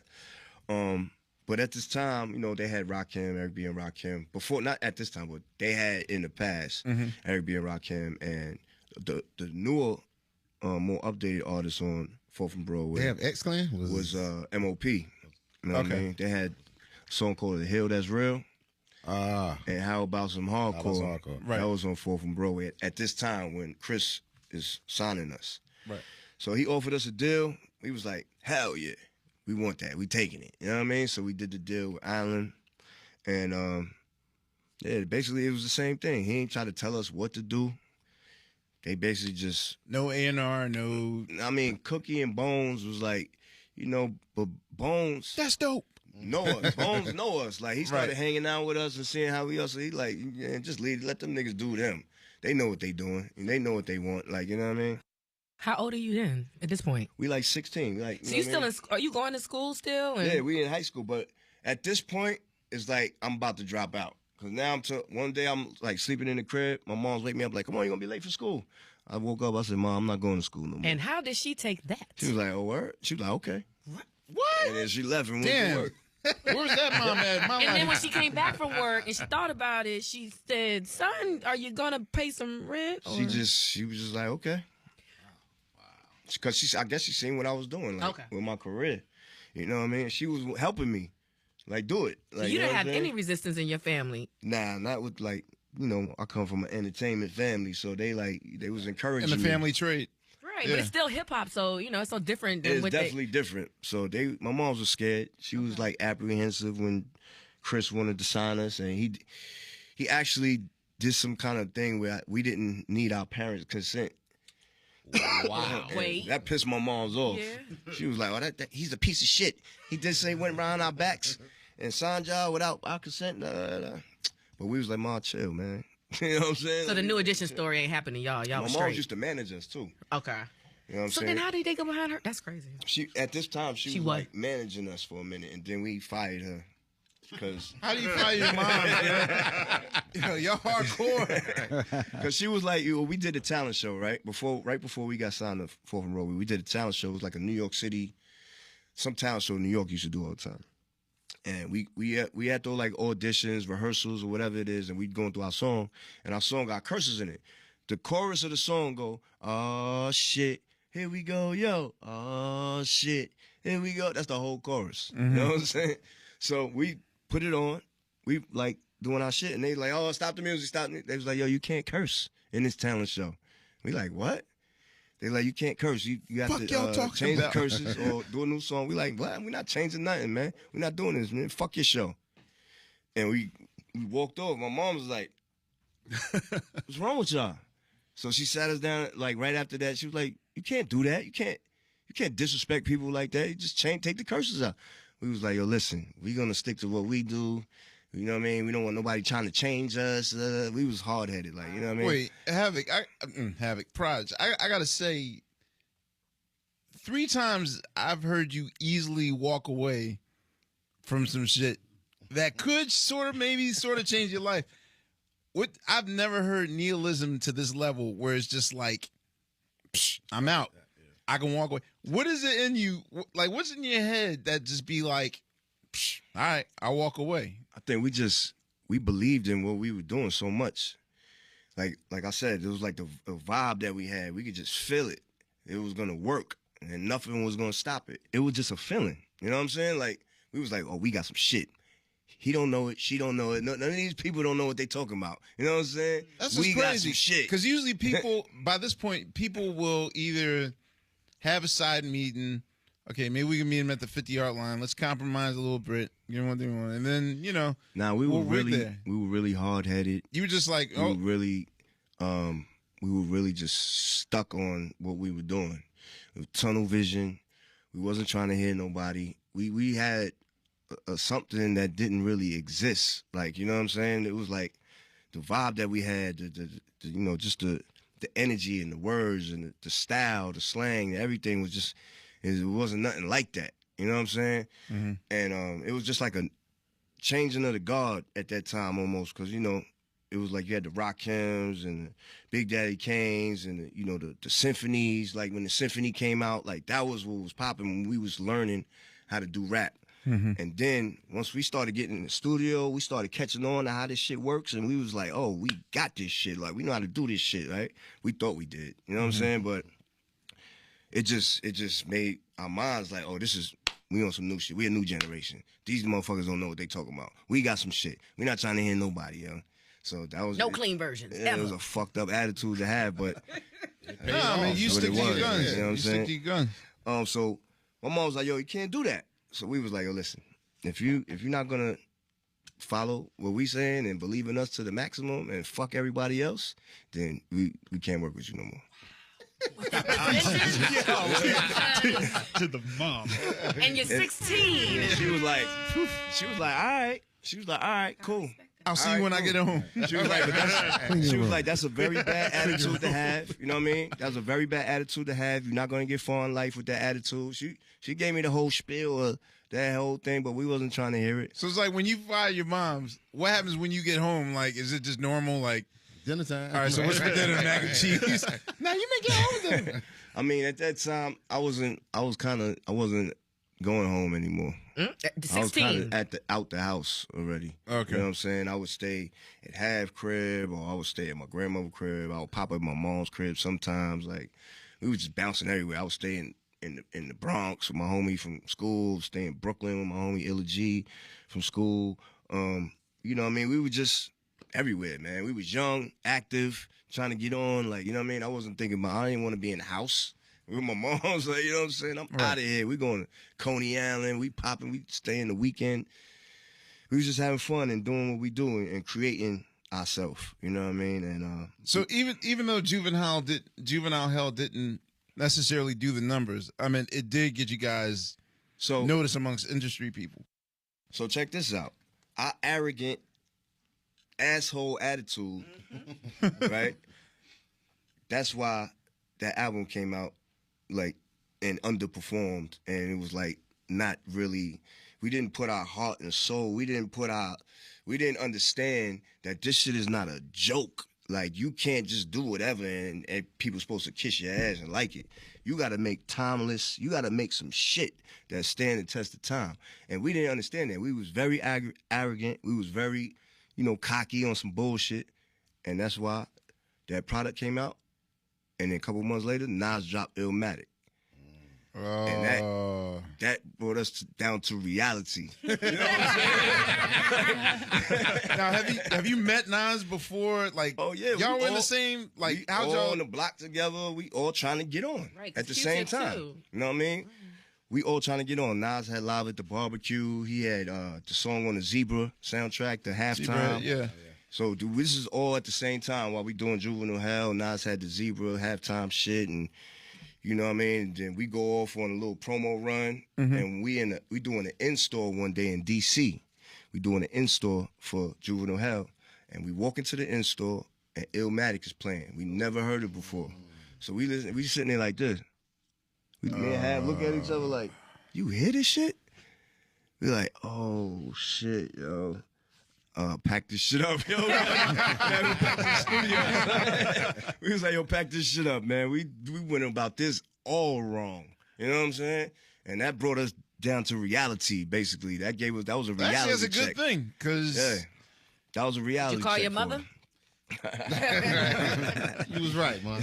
You might have had a point, right? You know what I mean? But Bitch, you guessed it. you know, right then we seen it before we even got dropped. We already knew. Oh, all right, we fucked up. You know what I'm saying? Because we could hear the difference. We could hear it. There's a big difference between the thought that was put into making the music. You know what I'm saying? The thought that was put into writing the lyrics, making the beats. He put some serious thought into that, and we didn't. We were just fucking around being little dumbass kids, like, you know what I'm saying? Like, feeling ourselves, yeah, we got a rap deal. Yeah, I got gold tooth. Yeah, like, you know what I'm saying? Like, So how far, like, when did it suddenly become like, okay, this serious business? so we got Because a dropped. lot of people still feel as though that's your first record. When we got dropped, that's when we heard the Illmatic album, and then we got dropped maybe like a couple weeks later or whatever. We was just like in the sunken place. We was like, we gotta get the fuck out of here. Yo, we was like, no, this can't happen, yo. So you was thought like, we make a second album and then right the wrong and yo, our hearts was broken. You know what I'm saying? Because we was like, yo, this is what we want to do with our life. right. We're not playing with this shit. We just went about it the wrong way. We had the wrong attitude. You know what I'm saying? So we was like, hold on. No. We was like, no. You know what I'm saying? Like, we gotta show people who we are. We gotta tell our story the right way. We gotta put, like I said, put thought and put meaning, put your soul, put your heart into the music. Like, you know what I mean? Tell your story, man. Like, you know what I'm saying? So we went in and we had that attitude like, yo, listen, this is what we want to do for our rest of our life. We just got dropped. We feel like the biggest losers ever. We go into the hood, everybody laughing on us on the low end. Nas just dropped Illmatic. These niggas just did some corny. Nas looking at us like, like, you know what I'm saying? Like, they laughing at us on the low. So we like went in, regrouped, and we had the attitude like, you know, this ain't gonna happen again. You know what I'm saying? 1,000% for sure. This is never gonna happen again. You know what I'm saying? And So did you have the well, I know that at that point, Matt started working at Loud, correct? yeah, right around that time, Matt got a job at Loud. Loud, they were just like a cubicle inside the RCA office. Right, okay. They had PMD, I think his first solo Yeah, album. the first one, yeah. They had the Alcoholics, and they had just signed Wu-Tang. Wu-Tang. You know what I'm saying? So we regrouped after that with that mentality. We was like, oh, hell no. That's when we really started going in, making our own beats. That's when I was teaching Hav, you know what I mean, during that time with Juvenile Hell and transitioning over to making this new demo. I was teaching Hav how to do the beats and shit, and he was getting nice with it. So at first it was like I would make a bass line or some drums or something, and then Hav would come add some shit to it, you know what I mean? And I'd be like, yo, let me add something, let me change something. They'd be like, oh, yeah, all right, let me add. So that's how it was at first. After a while, I started listening and looking. Hav started looking possessed, my nigga. Like, you could just see it. He was fucking possessed. He was like, you know what I'm focused. saying? And you could hear it. So I'm like, after a while, I was like, I don't even want to bother him. You know what I'm saying? Like, I didn't want to be like, yo, let me add, because he was in his groove. Like, you know what I'm saying? So I Right, was doing like, his own thing. let me just let him work. You know what I'm saying?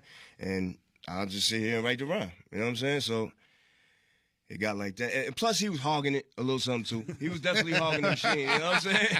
Right. He was like, hold up, son. Hold up. You know, I'll be like, yo, come on, let me add. He was like, hold up. After a while, I'm like, all right, yeah, go ahead, man. You know what I'm saying? I'm gonna go to the store, get a 40. I'll be right back. Come back, the beat is done. And then I just write around to it. But then I also seen that I seen Havoc become Havoc. I seen it. You know what I mean? I seen it in his face. I heard it in the music. I just seen the look in his face when he was sitting there making the beats. I was like, wow, he's really tapped in right now. Like, you know what I'm saying? So that's how that happened. And you know, Maddie brought us over to Steve. You heard our demos. He was like, yo, y'all motherfuckers, I got some shit now. I got a new job over here. I'm gonna bring you up to the office, meet Steve Rifkin, boom, boom, boom. Steve, he played music for Steve. Steve was like, yo, I love it. He's like, I want to sign y'all. You know what I'm saying? But at the same time, we hanging out with Puff every day. So Puff is telling us about this new company that he wants to start called Bad Boy.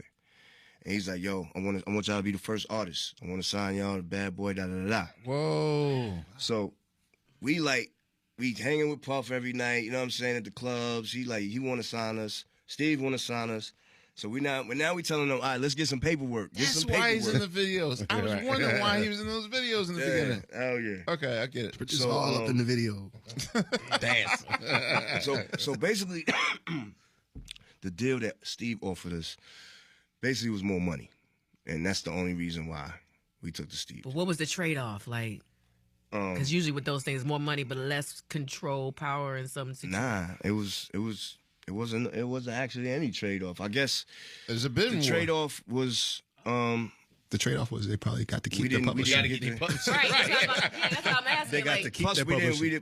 Maybe the trade-off was also we didn't have to do all the glossy other shit. Like, you know what I'm saying? That was one good trade-off, like, you know what I mean? But Puff had a vision. He had a vision for this company, and he wanted us to be the first artist on Bad Boy.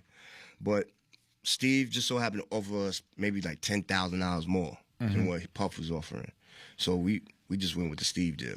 Plus, Steve was talking like, yo, listen, I'll give y'all this deal. Y'all just do what y'all want. It sound like you already got y'all game mastered. Just do what y'all do. You know what I'm saying? So we took this Loud deal, and, you know, we started working on the Infamous album. You know what I'm saying? And, you know, shout out to Matty C. You know, shout out to Bones Malone, you know, Cookie Gonzalez, and, you know, Chris Blackwell, and everybody that helped us out in the beginning and got us to that point, you know what I mean, where Steve Richmond wanted to sign us. How did Q-Tip come back into the fold, working with y'all on the Infamous? So after we had, you know, was like 80% probably done, maybe 60% done maybe with the album, we was like, yo, let's call Tip. We want some beats. We want some beats from Tip. So we reached out to Tip. He came and picked us up, and he brought us to his crib on Linden, and he just played us mad records. He was like, tell me when you hear something you like. You know what I mean? So he would play us mad Patrice Rushen. He would play us all kind of shit that we. So I think it was the Patrice Rushen one with the Temperatures Rising. That LL did the song "Pink Cookies in a Plastic Bag." Right. Oh, that was Esther Williams. Esther Williams. It's all right with me. Yeah. So he plays us that record, and right away I recognized it from LL's song. Mm-hmm. But in my mind, I was like, "Yo, let's make a different version. Let's use that beat and make a different version. And use it the like, right way." You know what I'm saying? So, shots fired. Yeah, we picked a bunch of beats from him, and we did some songs, and basically we finished the album up. And when the album was done, we brought Q-Tip back in the studio to tweak up the mixes, like, you know what I'm saying? Like, because he was nice with that. Like, you know what I'm saying? Fix the sounds here and there, do little things here and there, touch the knobs and shit, you know what I'm saying? And he basically, like, took what we did and, like, made it sound good. Like, you know what I'm saying? Hooked us up with the good mix engineers, you know what I'm saying? So that was really good that we was able to work with him at that point, you know what I'm saying? Word. You're listening to Questlove Supreme. We're here with Prodigy of Mobb Deep and Kathy Iandoli, journalist and co-author of Prodigy's latest book, Commissary Kitchen, My Infamous Prison Cookbook. Okay, I have to say that, you know, the glory of hip-hop and being alive during the classic, during the Renaissance and the classic period, and all the periods of hip-hop is, you know, when a song stops you in your tracks. Yeah. Shook Ones was definitely. I will say, and the thing is, I don't think anyone has really properly put in context why Shook Ones is so culturally important. All right, take for someone I know sheltered, where you're going, but yeah, someone sheltered like me that like just listen to hip hop to really find out what's going out there. You know what I'm saying? Mm-hmm. Like I'm one of the dudes that the marketing people of Def Jam would have loved, because like when Onyx came out, I was like, yo, this is real hardcore. Or like when Niggas for Life came out, that was like, yo, you were NWA saying this, so. But I didn't realize that it was so over the top hardcore. It was cartoonish. Yeah, it was cartoonish. And when I heard Shook Ones, they did. I feel like if Robert De Niro and Al Pacino were making hip hop. That's what it would be. Well, because the glory in Robert De Niro and Al Pacino's work is the fact that they're so The deadpan. subtlety, yeah. Yeah, it's deadpan. You're more scared of someone that's silent and just deadpan as opposed to like someone's cartooning over the top. Then I don't take him serious. I'm like, oh, your bark's worse than your bite. You're just being a cartoon. But the fact that they were saying the shit they were saying and so deadpan about it. Yeah. And too, it was the visuals too. Like the visual, like that video. See, I didn't see the video until later. So I heard the song. It was just like, yo, how For me, they... we saw the video first. I saw the video first. And so for us, it was seeing the video, and literally probably about a month after the video came out, I remember kids in my school, my homies, had the Hennessy jerseys. Right. Straight up. But yeah, it was something. It was just something that came through in that video that was like, I mean, being in the South, even though y'all were New York guys, there was just something. I don't know. There was just a level of authenticity. That was new, but that was more New York to me than any Wu-Tang product. Any, like to me, even on New York. Where like if you listen to the very the first 20 seconds with Dog Pound's New York, I mean they're basically mocking, right? Mob, yo, what up, Dun? What up, yo, what Dun? up? You know, like so. Kid. For me, that's like lightning in a bottle. You can't even capture. Like, I guess the theme of Questlove Supreme is that whenever like these monumentous hip hop moments happen, it's always an afterthought. Like, yeah, we made that shit in like 5 minutes. Like, Word. what was the process behind Shook Ones, or at that part 2? Yeah, because it was part 1 first. I had the maxi single with part 1 on it. Yeah. Like, why wasn't that push? And I don't know. It just happened the way it happened. I don't even know, man. We made part 1, and I think we might have made both of them around the same time, and then we put the part 1 out first, put the second one out. And yeah, it just happened like that. Were you shocked that at it's the reception? And you know, every time we would make songs, this is how we would test our music. We'd be outside on the block with everybody. You know what I'm saying? Queensbridge is, like I said, 96 buildings is big. It's a big project. It's a lot of people outside. Like we got a lot of friends. Like, you know what I mean? Mm-hmm. You know, Brooklyn, hanging out in Brooklyn, the Bronx, same thing. We would hang out with all our friends, and we would play our music, and we want to see how people react to it. Like, you know what I'm saying?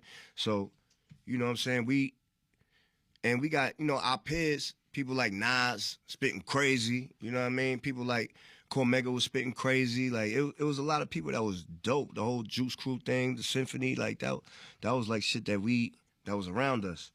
So it was like, you know, we was trying to spit that level of shit. These are the people that we got to deal with. Mm-hmm. These are people that are gonna laugh at us if we make some bullshit. Like, right. You know what I mean? If we talking some bullshit, if we talking some shit that's not true, like, you know what I'm saying? If we had to deal with people, like, you know what I'm saying? And so that's how we would test a lot of our music. We would play it outside on the block, see how people react to it, and we would see how our friends would be like, yo, shit's fire, yo, bring that shit back, and we would walk around different blocks in the hood and just, like I said, take it to Brooklyn, take it here, take it there, see how everybody feeling it, and that's how we would know, oh, we got something. You know what I'm saying?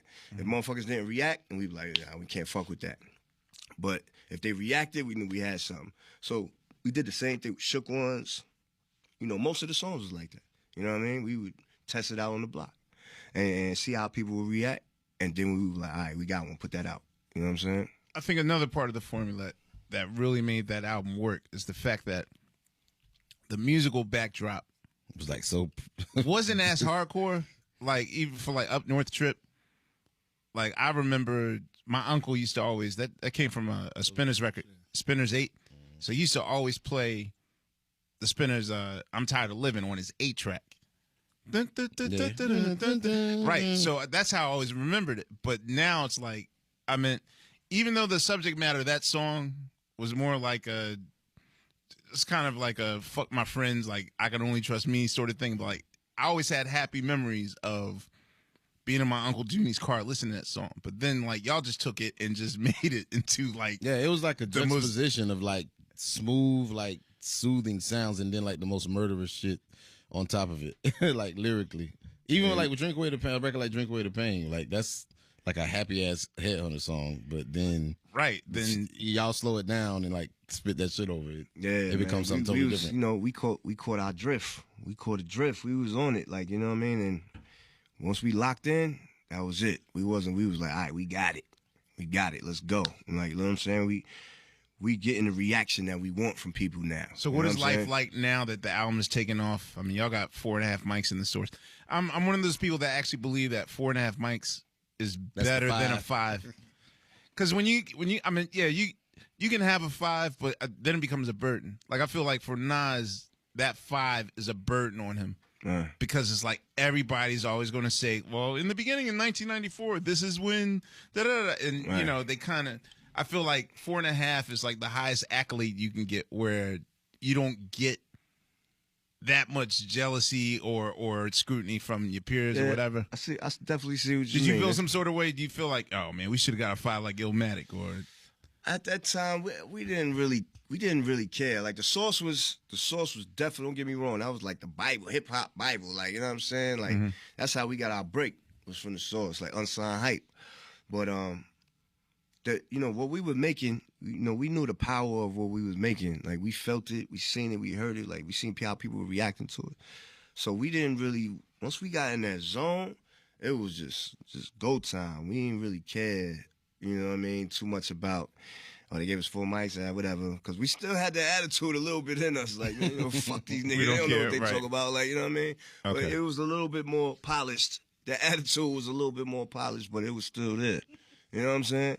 It was still there. So we didn't really care too much about anything. Once we got our shit off and running, Shook One, Survival of the Fittest, it was like, we out of here. Fuck everybody now. Let's just do what we do, stick to what we do, stay in the studio, stay working, just keep dropping these fucking albums, keep dropping this music. And it was just like, that was it. It was over. So now that it's more active for you, as far as the reception, and I'm sure the touring has ramped it up and just the overall activity, how are you able to deal with your health issues and still maintain a busy like itinerary promoting? And I was fucking up bad. I didn't even realize what I was doing to myself, because I didn't learn about health and diet until like my mid-20s. Like, you know what I'm saying? My little early to mid-20s, like, you know what I mean? So I was like, I didn't even realize what I was doing. So there wouldn't be times where like right before a show you might have an attack, or it's like, fuck, what do I do? There was plenty of those times, because I didn't realize that I was making myself sick. Like, we would get up in the morning and have E&J for breakfast. Like, you know. Oh, like, shit. Like, literally every day. Like, you know what I'm saying? And have St. Ides for breakfast. Like, that was our thing. Crazy. You know what I'm saying? Like, as crazy as it sounds, that's what we were doing. And why was that? Because a lot of people don't really understand sickle cell like that. So why was that like so bad for you? Because I learned later, I didn't know at this time, but I learned later that alcohol dehydrates, you know what I mean, your blood. It takes all the oxygen out your blood. It dries up your blood cells. So when oxygen is missing out of my blood, that's what triggers a sickle cell crisis. Like, you know what I'm saying? So you were having a lot back then and didn't even know. I didn't even realize I'm doing it to myself. I'm thinking, because the doctor always told me all my life, you got sickle cells. Nothing you can do about it. You're not going to live past 40. You know what I'm saying? That's what they told me all my life. You know what I'm saying? There's nothing you can do about it. There's no cure. That's it. You got to deal with this shit. So do you think a part of the nihilist kind of I don't give a fuck attitude is just the fact that inside you felt maybe, well, shit, by the time I'm 40, I'm not even going to be here anyway, so let's just... It wasn't so much, I mean, maybe subconsciously that, but I never thought, like, I'm going to die when I'm 40, because that's what they said. But I used to hear that all the time. So maybe subconsciously, yeah, you know what I mean? But definitely the pain that I was going through made me off a little bit. You know what I'm saying? A little bit. What is the actual pain? Some is help, it a stomach like psychological pain? help. It's like pain in the blood. It starts like, all right, you know, blood cells around. You know what I mean? Look like a lifesaver or whatever. And when my blood is missing oxygen, when there's not enough oxygen in my blood cells change shape and it's turn into like crescent moon shapes, sickle shapes, and they start interlocking with each other like this, and it causes like chain reaction. And when they start interlocking with each other, it just builds up, and I guess creates pressure. Or I don't really. So it's like a headache, or I mean, well, not a It's like throbbing. It's like somebody took a hammer or a sledgehammer and just like boom, like you know what I mean. Wherever the pain is at, that's what it feels like.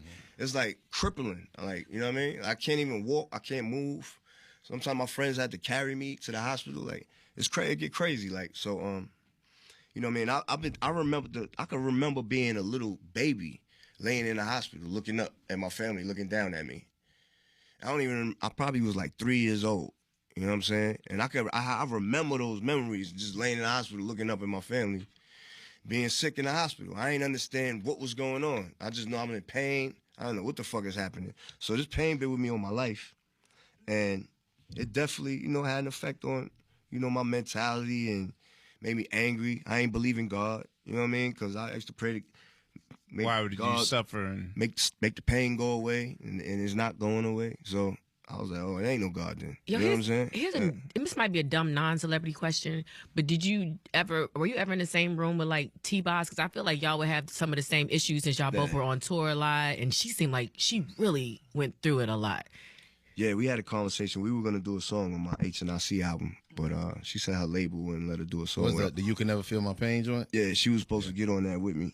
I had made that song for me and her, and I flew down to Atlanta, and for her to hear it, she came to the studio and she liked it. She was like, my label's not gonna let me do it because they're not gonna let me get on a hardcore rap song. So I don't know, you know what I mean? But yeah, the sickle cell was crazy. It was a crazy thing to grow up with, and it definitely made me angry. You know what I mean? I was an angry, pissed off kid, and then my father, he didn't help all the shit he was teaching me, and you know what I'm saying? So, by the time I got to high school and I was just, I was insane. I was an insane kid. Like, you know what I'm saying? I was very fucking insane, man. And, going on tour, I didn't realize I was killing myself. Like, we would get off the plane. I'm sick. I gotta go right to the hospital. Can't even do it. Got to cancel the show. I got to perform by myself. This is when Infamous, you know what I mean? When Infamous came out, we was like touring overseas immediately when Shook Ones and all that. And I had got sick in Paris. Had to go to the hospital in Paris. I had to go, different places overseas. And I just thought it was normal because this is what I did all my life. You know what I mean? Get sick, go to the hospital, get better. After a couple weeks, come out. But when it started affecting the shows, it started affecting the money and people booking us, and you know what I mean. Did that affect your relationship with Havoc? Nah, I mean, not where he would really. be like, nah. Like, would he be on you like, yo, man, like if you do this, that's gonna mess up the money, or you know? Yeah, he didn't know. He didn't know. We just thought, I got sickle cell. I get sick. Okay. I didn't realize. You didn't connect. It's because of my diet and all this drinking, all this smoking, all this. We didn't know that. You know what I mean? So we just think P gets sick all the time. Okay. I hope he doesn't get sick tonight. I hope he doesn't get sick. You know what I mean? So after a while of the money getting fucked up and promoters scared to book us, that started making me think different. Like, all right, hold up. This is fucking up the business. I keep getting sick. What's going on? So, I started doing research and I started finding out that, like, you could control the sickle cell just, from having a proper diet.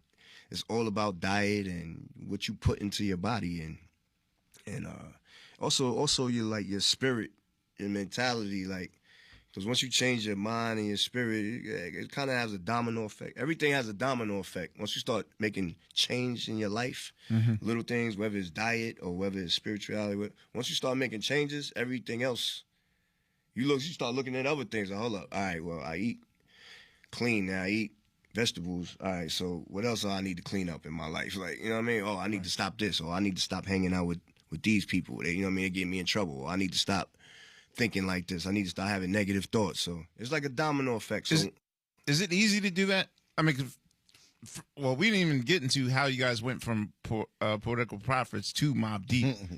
But even the first time I met y'all, I don't know if you remember, like, you guys did an in-store, or maybe y'all were just there, I don't know, when Do You Want More, our second album came out in Philadelphia at Tower Records. We did an in-store, like, played inside of inside of that store, and you guys were there, and I was kind of shocked. I was like, because, you know, even then for us, I guess people sort of looked at it as like alternative rap. Like, Outsiders, they kind of didn't accept us into the fold until like way later. But I was shocked. I was like, damn, Mobb Deep's here? Like, damn, okay, maybe we're doing good. Like, I know that you guys were in town that night to do Power 99 the night before. But I also noticed that y'all rolled humongous, like big. Like, how do you, if you decide, okay, maybe I need to break away, like, how do you separate yourself from church and state, if you will? I mean, you know, it's very tricky, man. It's very tricky navigating through that whole lifestyle and through that whole, like, you know what I mean, communities that we grew up in. Like, you know what I mean? It's not easy, man. You know what I'm saying? like on an average tour, how many people are rolling with y'all? Now or back then? No, back then. Back then. Back then. If we was in the States, maybe like 15, 20. Maybe it could be more. Sometimes we would drive to like Connecticut or drive to Boston or something, and we had like 15 cars with us. Ain't that And it'd be like So I 80 gotta people. So I gotta ask. Nah, because we driving, like, you know what I mean? So it's not, it don't really Oh, cost no sleeping. nothing. Okay. So I gotta ask because 8 of us sleeping in a room, like, you know what I'm saying? so when Drop a Gem on him came out, and I first heard that on a mixtape. I mean, that was like at the, not even at the hype, but at the beginning of what would soon become a very unnecessary, you know, fable talking about East-West rivalry thing, which you guys were like caught dead in the middle. What was your reaction? Because I know, I mean, in hindsight, I know that Tupac was just basically like just calling out any and every name. I mean, even De La Soul and the Fugees got. I was like, what are they? What they done did to anybody, right? Right, exactly. So I know they were just calling out. He was just calling out any and everyone. But when you first heard Hit 'Em Up, like, what was your reaction? Your feeling? Like, did y'all ever have a relationship with Tupac before? Nah, we never met Pac. We've been in the same room a few times, but Right. we didn't have any connection. We didn't know each other, like, you know what I'm saying? Yeah, so when you know, when the Hit 'Em Up shit came out, we was like, oh shit, a word? So immediately, you know, I'm already thinking like, oh, he's standing up for Snoop. Cause we just made a song going back at Snoop. And Pac is the brand new artist on Death Row. Oh, I forgot about New York. Okay. You know what I'm saying? I get it. Pac is the brand new artist on Death Row, so he feel like He let me gotta show y'all what I'm Death Row now. Look, watch out, Snoop. You know what I'm saying? Like, I'll handle these niggas for you. Right. I'm the new artist. This is my job to do this. You know what I'm saying? So that's how Pac mentality was, I think. You know what I mean? He was like, fuck that. He got to show and prove to Death Row. He's gonna hold it down. You know what I'm saying? So he went at us for Snoop. That's what I think. You know what I mean? And also, a lot of people say that on the album on Survival, one of our homies, Havoc's cousin, he says in the chorus, "Thug life, we still living it. Thug life, we still living it." Yeah. Like on the chorus. Yeah. We wasn't dissing Pac. That was just like a slang in the street, like the thug life. You know, Pac, I never even Pac probably thought. coined. Right, yeah. Pac probably coined the phrase, Right. but They it were was a words slang. before him. You know what I'm adapting it. Yeah. Yeah. So this is how we was talking, like, you know what I mean? So I heard that Pac took offense to that. You know what I mean? Because we was saying thug life, you still living it. You know what I mean? So Not knowing you just adapting what he. yeah, so Pioneered. yeah, I it wasn't get it. we wasn't even taking no shots. Right. So with drop a gem on him, it's like, you know, for most East Coast rappers, going to LA is like, yo, that's some fun shit. I mean, at least for now. Now that the smoke is little bit. cleared, you know what I mean? But Not back then. yeah, like how, I mean, just to be caught up in that shit, were you guys like very cautious in coming to Los Angeles for fear of like some shit might go down, or was it just like, When the LA and New York came out, and then Pac Hit 'Em Up, our song LA was #1 on LA radio. You know what I'm saying? For whatever reason, we had a big fan base in Cali early. You know what I'm saying? So we had fans out there, and the song became #1 on LA radio, and they was requesting for us to fly out there and perform it. So we would fly into LA. We would bring like all our boys with us, you know what I'm saying, and we would go perform this song. And we had the mentality like, you know, yeah, we war ready. We're going to bring our niggas with us. Something pop off, we're going to pop off. Like, you know what I'm saying? That was our mentality, like, you know what I'm saying? And we was out there performing that shit. You know what I mean? In the middle of all that. Damn. So I'm glad nothing escalated, you know? Yeah, because, you know, it can get bad anywhere. LA's bad, New York is bad, like, everybody bad, like, you know what I mean? So it could have got nasty, you know what I mean? But, you know, it is what it is, man. Like, I'm just saying how it went down. Like, you know what I mean? We were performing out there, the LA record. And it felt weird, but we did it. It felt like, yeah, we was in danger, but we didn't give a fuck because we in danger back home, too. You know what I mean? When we hang out at the clubs, we hanging in the hood, our friends is getting shot. So what's the difference? Right. That was our attitude. Like, you know what I mean? What's the difference? I don't give a fuck. Let's go perform. Like, I happened to read the Source article for your solo project when you were explaining that, you know, the whole Snoop crushed the buildings line or whatever. Yeah. I mean, I got the perspective you were coming from, saying, like, basically, like, we out here on the front lines, you know, we're out here repping where we came from and that sort of thing. Right. So it's just the whole takeover situation. Like, in hindsight, I mean, how do you feel? Like, have you guys spoken since, or is it just like, is it water under the bridge now, or? Yeah, it's basically, you know, water under the bridge. Of course, we still got that little, you know, competition in us. Like, we still be looking at it like, yeah, and, like, you know, Jay don't really fuck with nobody. He don't do songs with nobody, like, barely. Mm-hmm.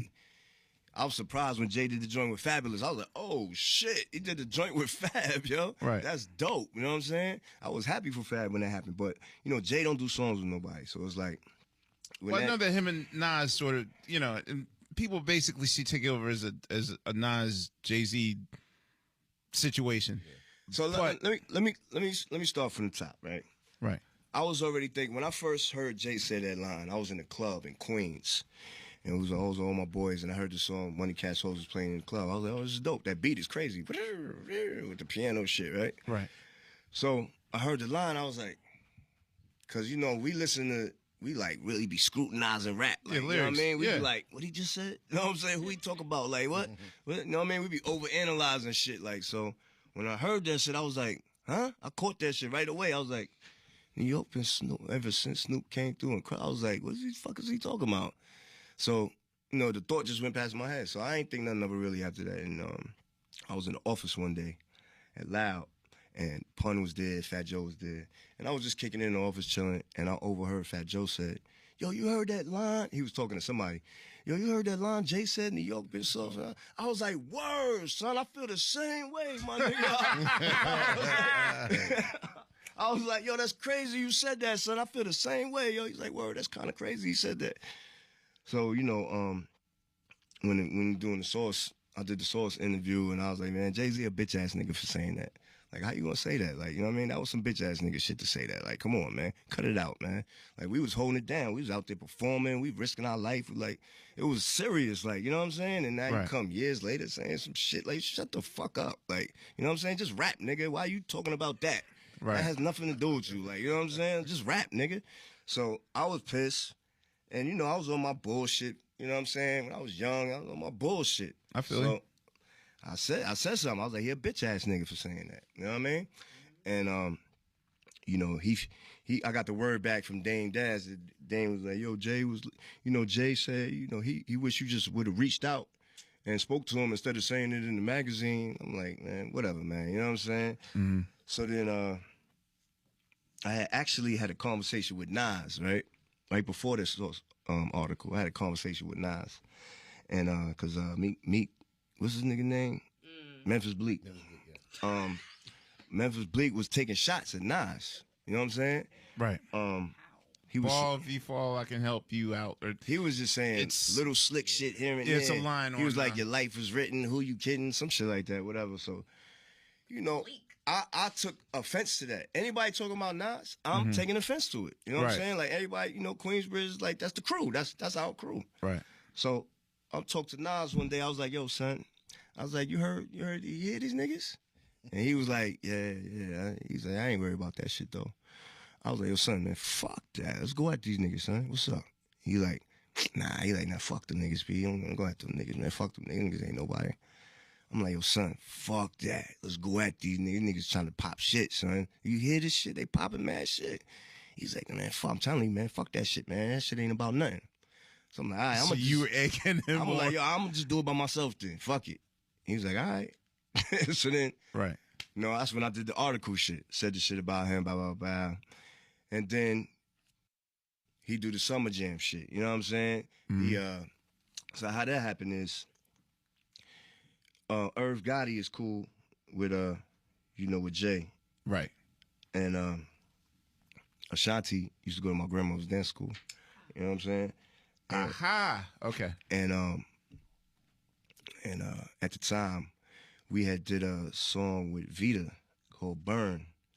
You know, we was like, That was my shit. Burn. Yeah, I forgot that was We was Like like one of my favorite Mobb Deep joints. we was going at it with Jay. Like, we was going at it. Like, you know what I'm saying? Right. I was going at it with Jay. Like, little shit on mixtapes. I wasn't taking it as serious. I wasn't, like, being, like, a rapper, like, being, like, I gotta write some bars. Like, Right. I was on some writing, like, nigga, when we see you, we gonna beat you up. I'm gonna shoot you in your foot, nigga. God, don't remember that shit. Like, you know what I'm saying? Like, that was my mentality. I'm not even thinking like I gotta write immaculate bars. I gotta make an ill battle rap. Like, I'm not even thinking like that at all. I'm just thinking like, Nigga, we gonna fuck you up. yeah, that's all that's on my mind. Like, yo, nigga, I'm just writing like, nigga, I'm angry writing. Like, I'm gonna fuck you. Let me see this nigga. So fucking, you know what I'm saying? So, we did a song with Vita called Burn. Right. And Vita signed, to Irv Gotti. So it's time to shoot the video for Burn. And, Burn is getting a lot of play. Flex is playing the shit out of this record. It becomes a hit. And we time to shoot the video. We holla at, and we get a word from Vita that she can't do the video. So I called her because I was like, me and Vita was kicking it. You know what I'm saying? So I had a number. I'm called her. I'm like, yo, what's going on? She like, yo, P, let me tell you. She was like, Irv told me I can't do the video because Jay, was like, yo, don't let her do that. I was like, word? He was like, yeah, they hating on you over there right now. This, that, and the third. She was like, I'm sorry, I can't do the video. I'm like, word? They really did that? She was like, yeah. She was like, they over there, like, you know what I'm saying? Jay, like, don't let her do it. So I'm like, all right, it's cool. I understand. You know what I'm saying? Whatever. So Vita never got in the video with us because of that. Right. So then the whole Summer Jam shit happened, and he puts this picture up, me dressed like Michael Jackson. I thought I was Michael Jackson when I was a little kid. Who didn't think Right, so? I was like, we all did. We all thought we did. So right away, I knew where it came from. Right away. Right. Put two and You two put together. two and two together. Immediately. I was like, oh, wow. He did some real ill other shit. Like, he went and got a picture. Like, Right. He lied on the picture, said it was Prodigy 1989 or some shit. Like, you know what I mean? He lied about the year.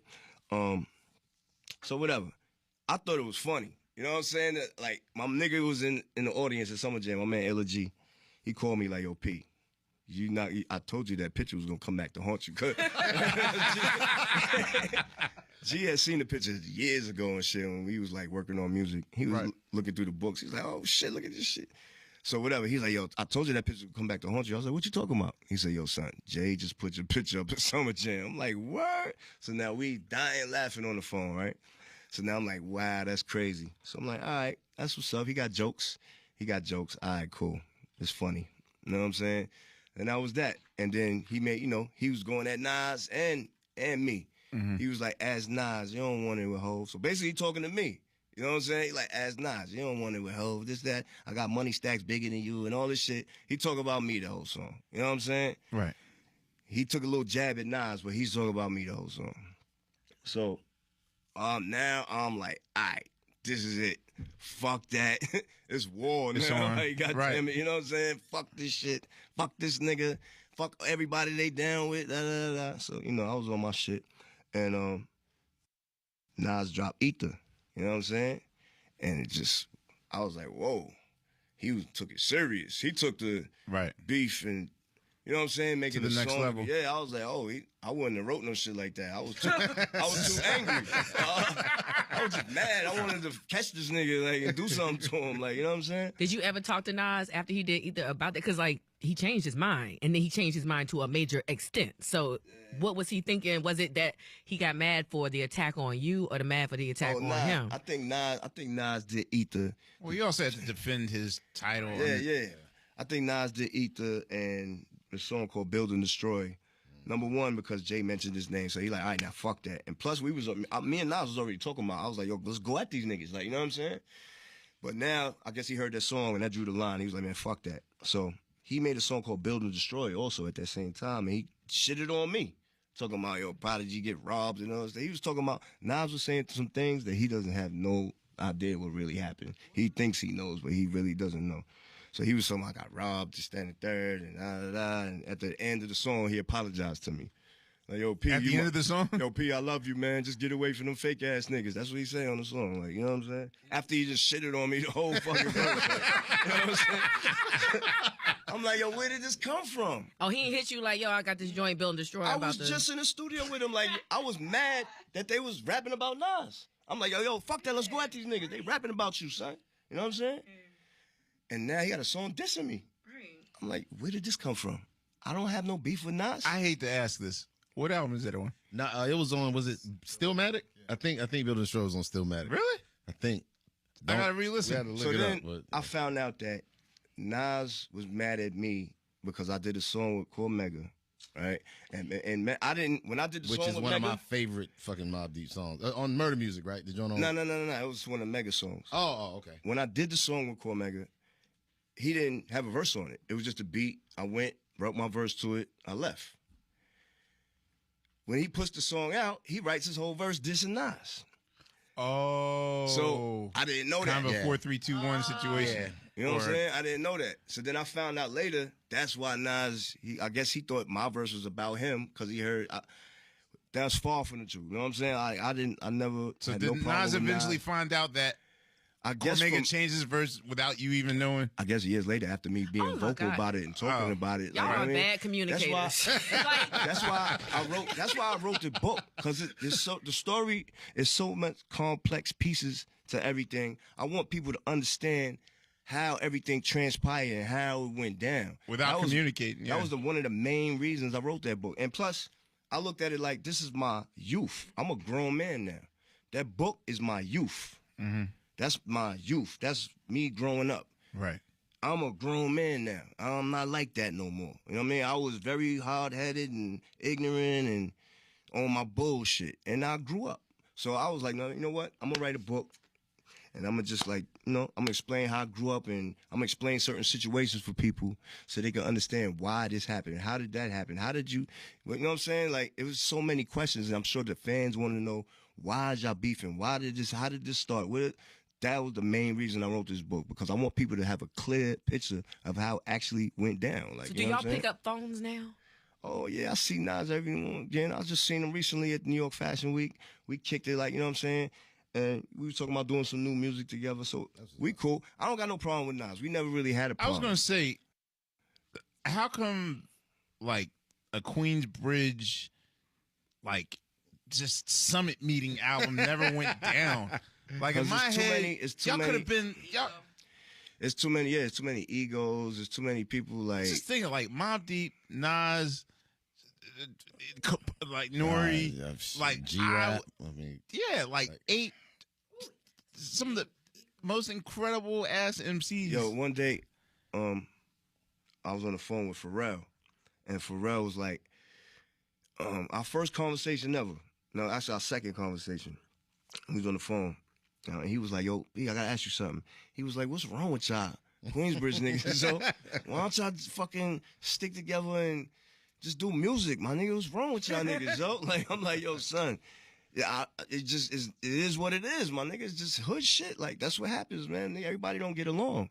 I mean, I'm sure everybody wants to be lovey-dovey and picture perfect, but it's not like that. You know what I'm saying? Like, what's the deal now with I'm thinking about other Queensbridge cats like Mega, Nature, Littles, Bars and Hooks. Like, what's the stats for all them now? They all doing their thing. You know what I mean? They doing their thing, and you know we doing our thing, and it. Just is what it is. Everybody just doing their own separate thing. Like, you know what I'm saying? Yeah. I mean, especially for me, I went through a lot of shit. You know what I mean? Just like being out there, because I'm like an outside out there. You know what I'm saying? So a lot of people treated me like that. They were like, he ain't from the hood. I always had to deal with that attitude a little bit. A lot of people might have been scared to say it or they didn't want to say it, but I could just feel it. You know what I mean? And a lot of people did say it. So it kind of turned me off a little bit and made me really want to just do my own thing. Like, I never said I was from Queensbridge. I always said I'm from Hempstead. Like, you know what I'm saying? And a lot of different people from Queensbridge would like to have you think that I'm a fake Queen. Like I say I'm from Queensbridge. Like P ain't really from the hood. Like I never said I was. Yeah. You just want people to think that. Like, you know what I'm saying? Stop putting that in people's minds. Like, you know what I'm saying?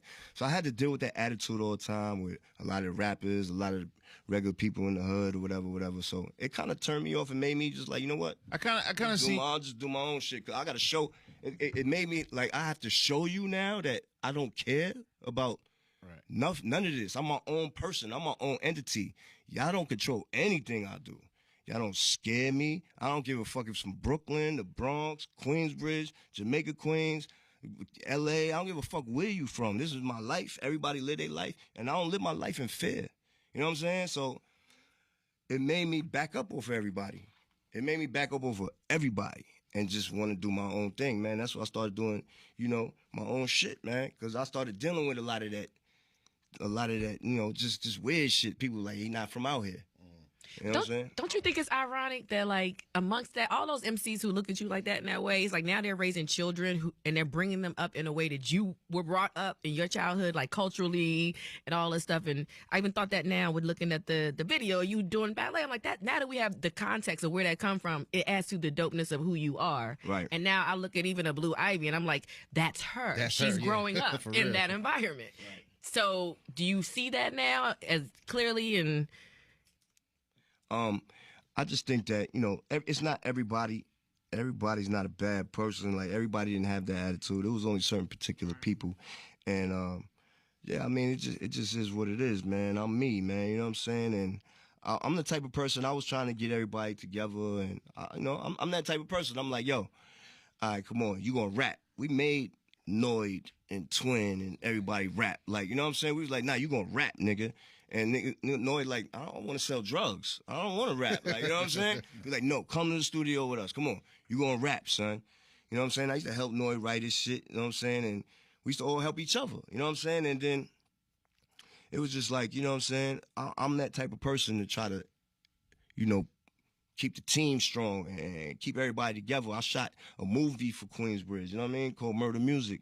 I put everybody's in the movie. Nas, everybody's in that motherfucker. Like, you know what I'm saying? That's the type of person I am. You know what I'm saying? Like, I try to do shit the right way, get it together.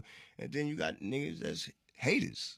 They don't want to see that. Like, they like, P ain't even from out here. Why is P doing that? I should be doing that. they shouldn't matter. You know what I'm saying? Like, All right, so you're listening to Questlove Supreme. We're into our last hour of Prodigy of Mobb Deep and Kathy Yandeli, journalist and co-author of Prodigy's latest book, Commissary Kitchen, My Infamous Prison Cookbook.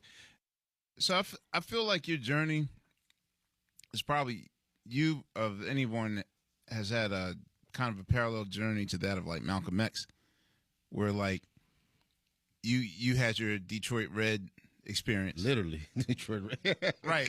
Oh, damn, that's right. It didn't even hit me.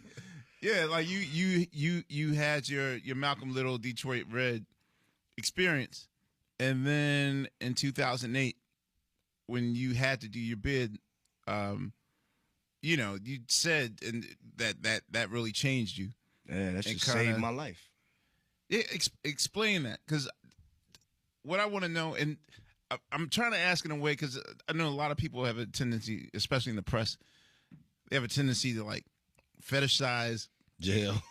yeah, like, or just like people that had experience. So tell me what it was like or whatever. But I'm personally curious, like, to be a celebrity going into that environment, like, what is your first day like when you're going there? All right, let me just back up a little bit and say, because I always think of shit. I always think about people comments when they, you know what I mean, hear the podcast or like people what they say. And a lot of people like to say, like, you know, why is he talking about all this? It's over. It's in the past. Like, why you keep saying this? Like, because this is the questions I'm being asked.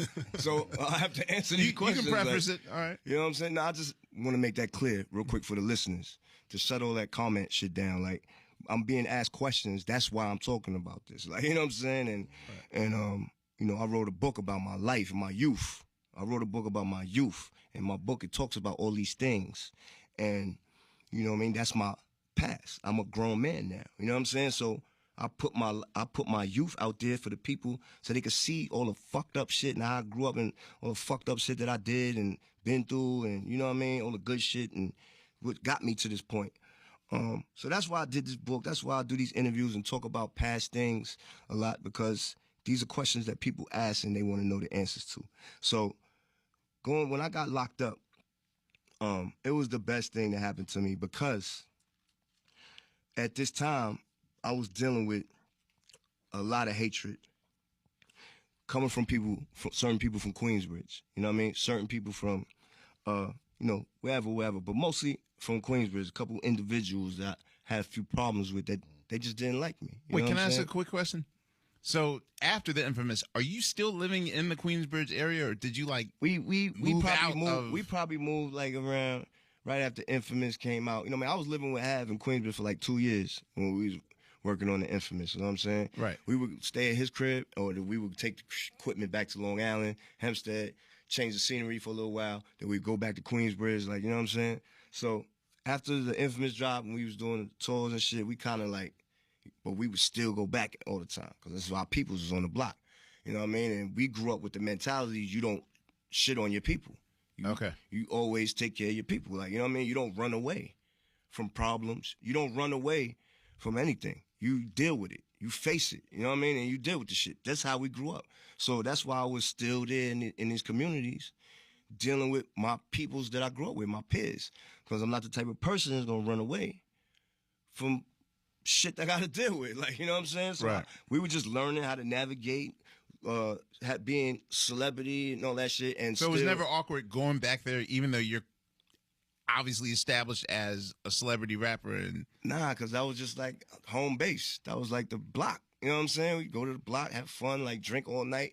I used to fall asleep on the bench, wake up in the morning, little kids going to school. You know what I'm saying? Like, I'm bent waking up, like, oh shit, like, you know what I mean? So it's just like that was the block. That's why our friends is at. We made something monumental from this block. We created Infamous, Mobb Deep. We created all this shit. So this is our shit. This is our people. Like, this is our home team. So that's how our mentality was. But you know, after a while, you know, we deal with a lot of jealousy. People be like, well, he coming around here with a jury on. He ain't from out here. Right. Oh, nigga rapping about my life. Why you rapping about my life? Like, that's what they like to say. Like, you know what I'm saying? You rapping about my life. Everybody likes to say that. That's so crazy. But anyway, I was dealing with people that didn't grow up with me. Havoc grew up with all these people. You know, all up in Noy, Twin, they grew up with all these niggas. I didn't grow up with these people. You know what I'm saying? So they don't know me. I don't really know them. We figuring out each other. I'm seeing who scared, who not, who's putting pressure on people, who doing this. I'm like, oh, word, that's how these niggas get down. I'm like, word, that's how it is out here in the world. Like, you know what I'm saying? I'm learning. I'm a kid still. Like, I'm learning as I go. And, you know, we got to the point where we was just dealing with a lot of jealousy, and we had to click up. We had to strap up. Like, you know what I mean? It's on. Like, we had to strap up. Like, we got beef with niggas that shoot people. You know what I'm saying? Like, these niggas shoot people. Like, and that's it. So they cut people, shoot people. Like, that's what we was dealing with. So I'm protecting myself. You know what I mean? I would carry a hammer.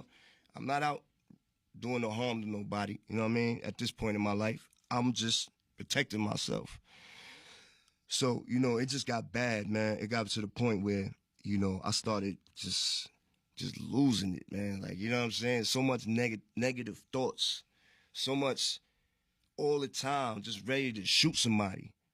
Every time I get out my car and walk into my crib or walk wherever, I'm like, all right, is somebody gonna try to run up on my car or like be in the bushes or like, I'm on point, like, you know what I'm saying? Like, certain shit that we used to do to people back in the days. We was bad kids. Like, we was bad growing up in high school. You feel like karma would come back? Yeah, we was foul niggas. We was doing foul shit to people. Like, we was robbing people, doing foul, young shit. Right. So I got the mentality already, like, that's how niggas get down. And I'm not gonna let that happen to me. So I'm like, carrying guns. I'm dealing with this mentality all the time. And that shit rots your fucking brain and your spirit. That shit rots. You keep thinking like that and keep living like that and moving like that, it just takes away from your spirit, man. It just makes you a foul person after a while. Like, you know what I mean? Because you dealing with all this negativity and people saying they're going to do this to me when they see me and making threats.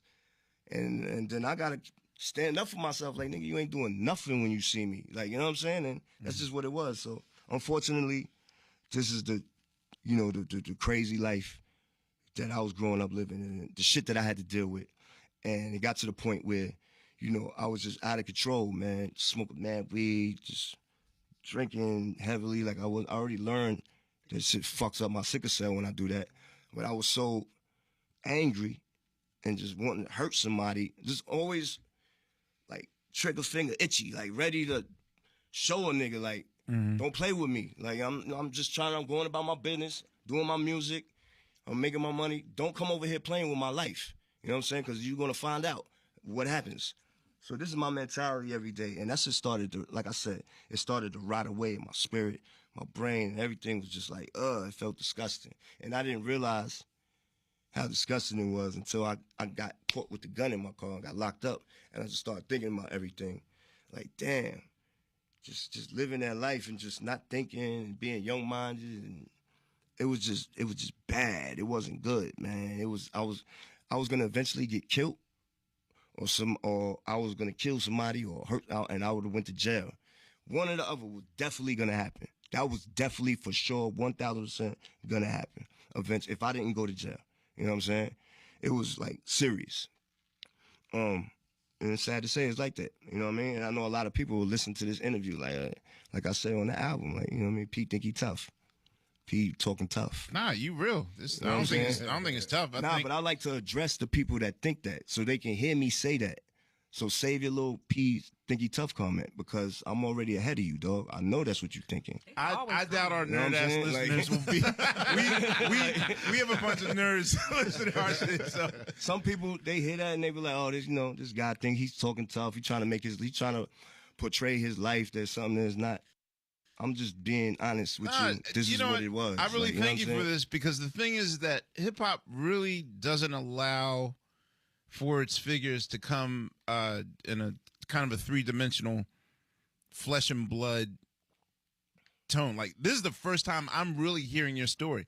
Like, I've known of you for 20 plus years as an artist, and I've read lots of articles, but, I've never, ever known about your life or your experiences. Like, this is the first time I'm really, really, really hearing you as a human being, even speaking complete sentences. So no. I mean, I think the contrary. I think if anything, it's more you really showing a human side to your life journey and your experiences. Yeah, I was going down a bad road, man, because it was just like shit was escalating. The drama was escalating. The threats, people were making threats to us, right, was escalating. Like, it was getting really crazy. And especially we had the G Unit deal and the money got even bigger. A lot of people was like, oh, these niggas is stupid. Why they signed to 50? Now they looking at us like we stupid. They don't even understand that we got a relationship with 50. Like, you know what I'm saying? 50 from Southside, just like my family. Like, you know what I'm saying? Like, we got friends in common. You know what I mean? That, right. Like, me and 50 got friends in common. Like, you know what I'm saying? And it was just meant to be. You know what I'm saying? He got in a position where he was able to put you on, reach back and to some of his favorite artists or whatever, and he was like, Mobb Deep, come on, you coming with me. You know what I'm saying? Come on. And we was like, hold up. You know what I'm saying? Like, well, what we gonna get out of this? You know what I mean? And he was like, you're gonna get this, you're gonna get this, you're gonna get this. We was like, where do we sign up? You know what I'm saying? Like, we was like, where do we sign up? It's a Queens thing. I was one of the people, it's funny, I was one of the people like years ago, that I wrote a review. It wasn't even a review. I was just on our little website and I was talking about the album. I know. And I for know. me, it was I know disappointing. exactly You know what where we you going. said. Which one? It was I was on the lawn. It was like just the Justice League side. Right. But then the lawn. But then it went to OK Player. Okay. Nah, And then fly shit, You though. were That over was- the lawn? no, I was just, dude, I'm on my message, but we just talking, whatever. I'm like, man, ain't nobody gonna read this shit. It's like 30 people here, whatever. Then the shit goes OK Player. Then, like, 2-3 days later, it's XXL. Fonte, this is mobb. I was like, what the fuck? Are you serious?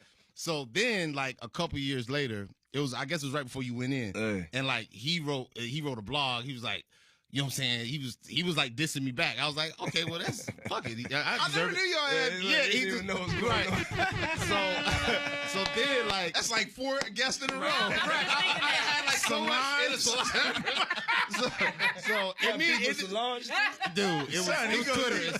It goes so crazy. don't get in the elevator with her. So, and me and you, this is our first time, like, really talking. Like, we've met, like, once. I met you once at Al's crib, like, years ago.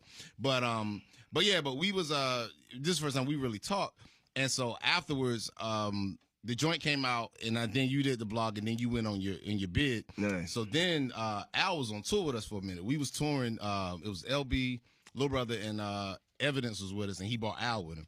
And so me and Al on the bus, like, we just chopping it up about everything. We just talking whatever. And he asked me, like, he's like, yo, the album, like, yo, why you go? I was like, dog, it wasn't that. I said, first off, I did, listen back to it, like, at that point. I said it was better, much like Phrenology. I think it aged better than it did. If I could critique the album myself, you know what I'm saying? When I read what you had said, it made me think. That shit hit me. I was like, he said, we got rich and stopped trying. Damn, Fonte.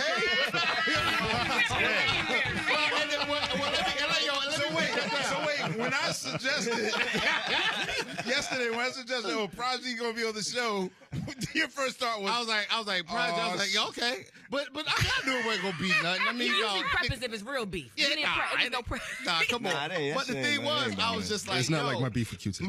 right? It ain't like that. That could have been real. But when you said that, it made me think. Like, and being locked up, that shit just made me think about everything. It made me think about life, decisions that we were making, just everything. Cause I'm sitting there without nothing else to do but think. So I'm not just thinking about my whole life and decisions we made, business decisions. And then I read that, and I would listen to the album and hear other people talk about. It was mad we signed a G Unit. But you were coming from a different perspective. There was other people that was like just mad we signed a G Unit. They like, y'all mob. Yo, I was on 8th Street one day, and this old black lady, she had to be like 70 years old. She seen me. She was like, Prodigy? no. I was like, yeah. She was like, yo, why the fuck y'all signed a G Unit? I said, oh, shit. Man, that shit shocked the hell out of me. I was like, yo. She was like, y'all mob deep. Y'all supposed to be just mob deep. You don't sign to nobody else. I'm like, yo, it's just a business move. Like 50 to homie. Like, it's a Queens thing. She was like, nah. She was upset about that I think shit. that's what it was as a fan. I thought it like, made sense. for me. Because Like, I thought he was from Queens, they from Queens. He looking out. I got that. I guess just for me at that time as a fan, I mean, granted, this is 10 years ago. You know what I mean? We all have grown or whatever since then. But my thing was, because y'all was coming off the free agents joint. Right. And that was my shit. I was like, yo. Actually, we was coming off America's Nightmare. America's Nightmare. Yeah. Was it? Yeah, on Jive. Yeah, that's right. It was Jive. That's right. It was. Because we went from Jive to G Unit. The science joint. Yeah, I love that shit. Yeah. And so with that, I was just like, I mean, the stuff that y'all was doing with Alchemist, particularly like you and Alchemist, just the chemistry y'all had and still have, like with Return of the Mac and shit. I was like, yo, they just do that. I'm like, man. So for me, just coming from that perspective, where I said that got rich stop trying, I was just like, man, like.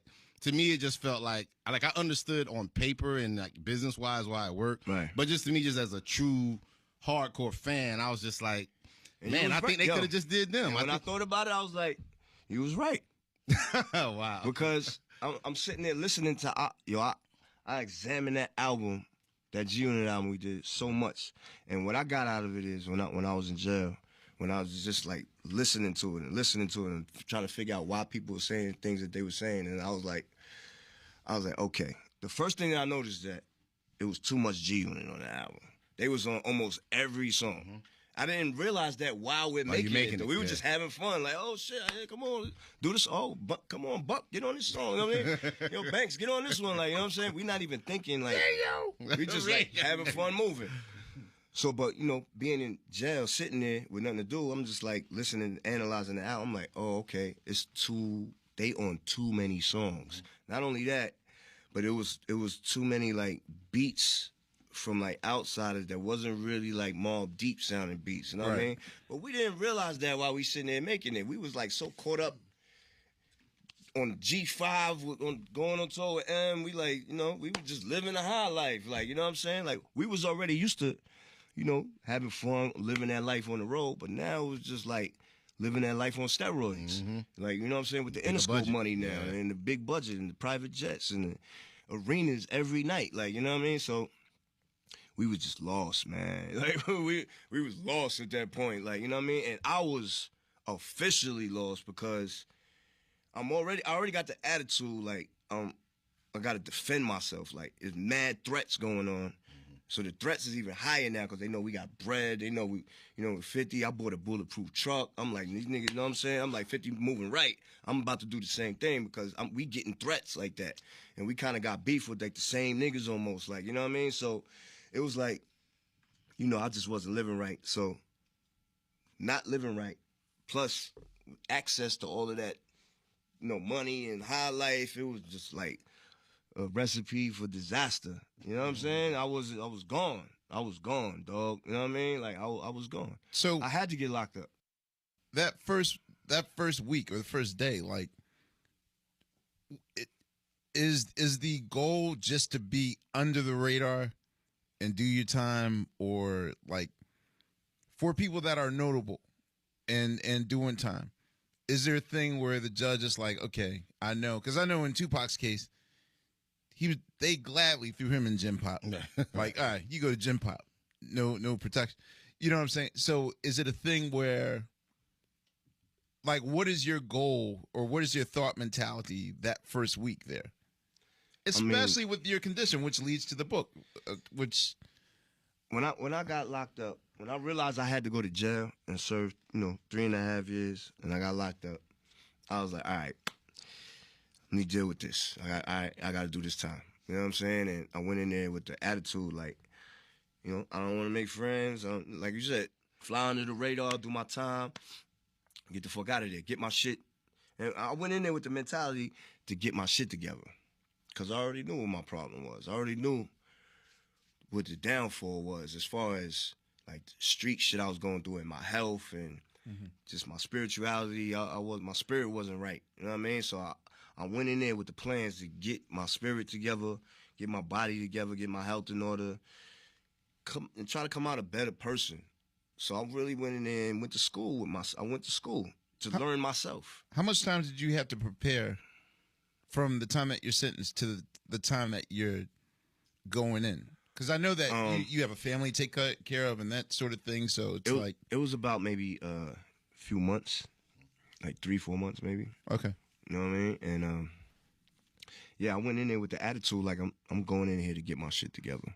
I'm gonna learn. I'm gonna discipline myself as far as diet, as far as you know, just spirituality, my thoughts. You know what I mean? I started reading a lot of books on, you know, your thought patterns, and you know that if you have negative thoughts, change it immediately into something positive. And when you practice that, it becomes normal. You know what I'm saying? Once you practice getting rid of negative thoughts, as soon as you think it becomes normal. And just, you know, everything, man, just getting better with myself and just trying to become a better person. And like I said, I was listening to the albums and seeing what we did wrong, what we was doing right. I was just analyzing everything, like, and it took me some time to adjust because I was writing blogs and, you know what I mean, still popping shit and talking crazy shit. But then after a while, I started being like, oh, okay, I'm going about this all wrong. You know what I'm saying? I gotta be more, you know, I gotta be more humbling, like, you know what I'm saying, and humble myself and calm down. And you know what I'm saying? I was sitting in the day room one day with one of my young homies in there. His name's Fresh, and we watching BET, and somebody's video came on. And I was, man, that shit is garbage. You like this shit? He was like, yo, P, why you say everything is garbage when you hear it? Like give people a chance, son. He's like, why you don't give nobody a chance? Like, and when he said he was dead serious and said it just like that. Now he made me look at myself. I never thought about that. I was like, damn, you right. Like I was like, you right. He was like, yo, the dude just trying to get his money, my nigga. Like everybody, you know, not the same. Everybody got different tastes. Just let that man get his money. Like stop shitting on everybody. Like you know what I'm saying? And that shit changed me. I was like, oh, I was like, I never thought of it like that. Nobody ever said that to me before. You know what I'm saying? They were just letting me be me. No one challenged you. Right. They never say, yo, what's wrong with you? Shit, like, why you shut the fuck up? Like, you know what I'm saying? Let the man get his money. Like, you know what I'm saying? And it made me look at myself. I felt stupid when he said that. You know what I mean? I was like, damn, I had the wrong attitude this whole time. You know what I'm saying? Now, how does someone survive in that system with dietary restrictions?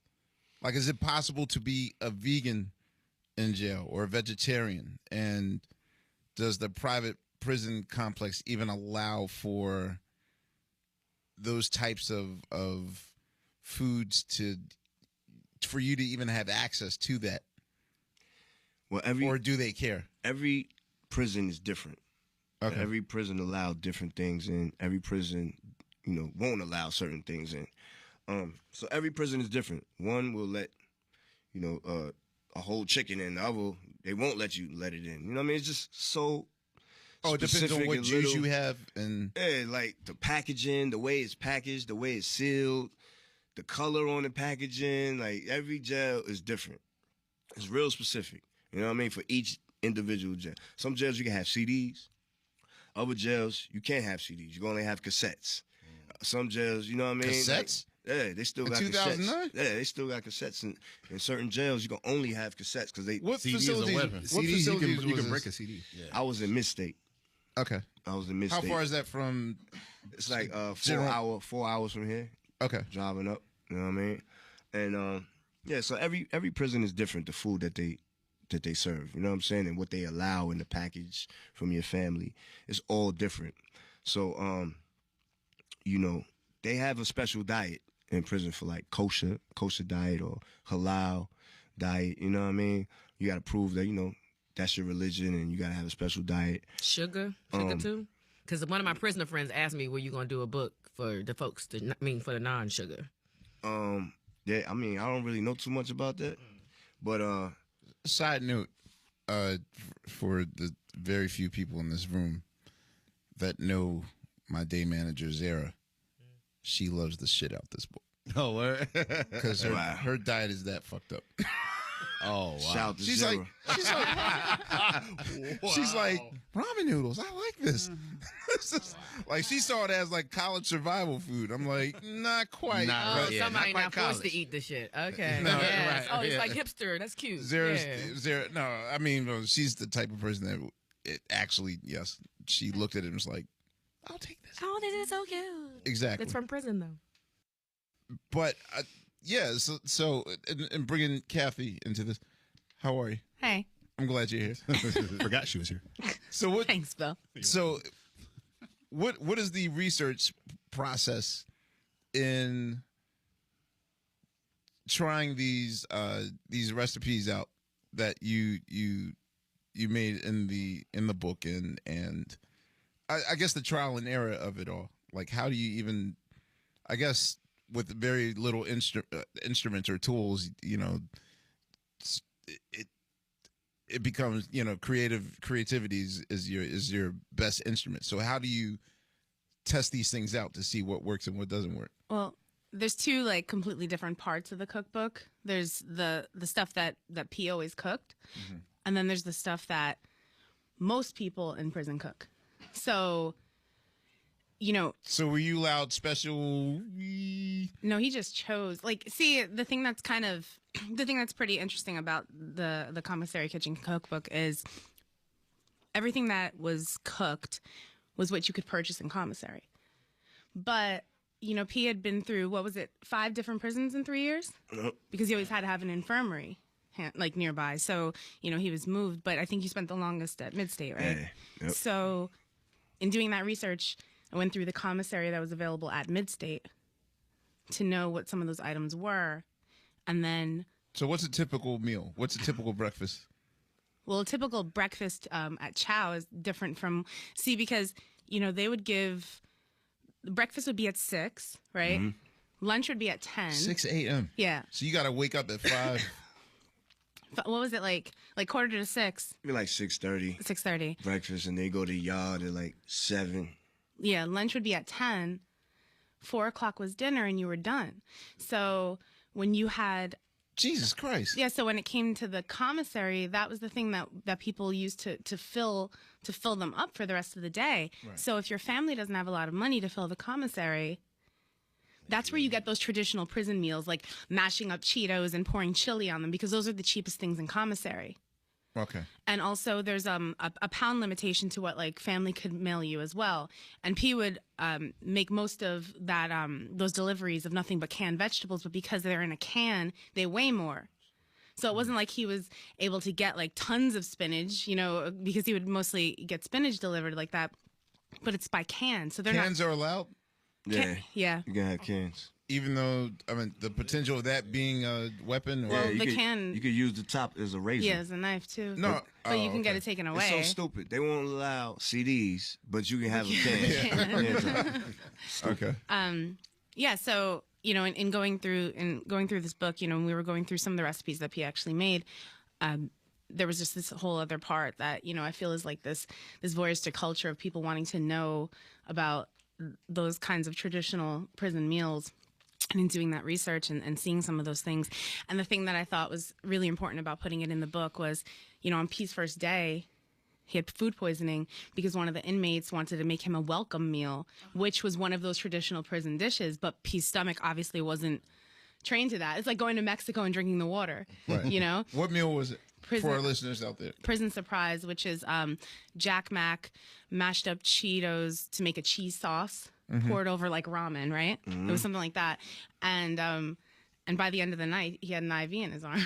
So because, he wasn't used to eating. And I mean, the thing is, I woke up sweating, bullets, throwing up. It fucked me up, yeah. yeah, and you learn about certain things in doing this research where, like, for example, they only give you fruit punch and iced tea, but if you want water, they give you an empty jug and you have to go get it. So it's like, if you want to lead a healthy lifestyle, you have to actively pursue it in prison. So there's also, there's this, there's prison tea that a lot of inmates drink, which is just simply a ramen packet in water. And the average ramen packet has like 7,500 milligrams of sodium. Yeah. So you're drinking like that. bouillon, salt water. That's prison tea. It's called prison tea. And How are you able to cook the food on your own in your cell? Like, are you allowed? no, there's a common area where there's a microwave and a toaster oven, that's why so many of these meals are so simple, which is why so many people in dorms would gravitate toward it, because of just the availability of those just two devices and a couple of other things. So, but in doing the research, you really learn the way the prison system kind of controls the situation. And, for me, the reason why I even, I was part of this project was over like, the 10, 15 years that I've been a rap journalist, I've had this kind of like unique privilege of speaking to a lot of artists right when they get out of prison. And I spoke with P, like right when he got out, but I also spoke with Boosie. And come to find out, Boosie's diabetic, right? yeah, but he had also cancer. Oh shit. So- Whoa, I know that. I believe it was kidney cancer. So, and they blamed it on the lean, but I started to you start putting two and two together, how people can enter somewhat healthy and leave like completely a mess.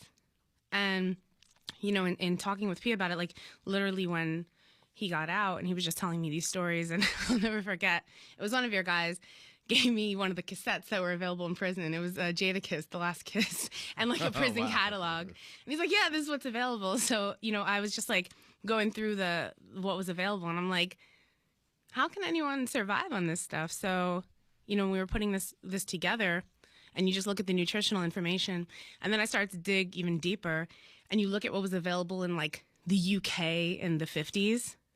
A typical prison meal was like prime rib, and like mashed potatoes and glazed carrots. That was like a typical prison meal. I'm not even eating that good now. Yeah, and you see what happens over the years, and especially as it made its way, to this country, and like what was available. I mean, even in the past, what was available here was so fundamentally different than what's available now. And when we were touring this book, the biggest prison strike in history was happening. So it was kind of like this perfect storm, but it was also pretty funny because some of the stuff that we were discussing, like we didn't make it too politically heavy, but if you start to read about some of these recipes and what's available and all this other stuff, you can kind of put two and two together and be like, oh, they're trying to kill you in there, Well, the book did get banned in some prisons. Well, it got banned in California because... Oh, shit. Yeah, but they said it was because there was a hooch recipe. Like who doesn't know how to make hooch at this point? But and I think there's also parts, especially when it comes to pop culture, the way people like glamorize prison, especially because of Orange is the New Black, and just make it seem like this like cool place for camaraderie. And there is some of that in the book, because some of that is true, but there's also something real. I mean, there's an episode of Orange is the New Black where they use the prison packets for currency so that they could season their food.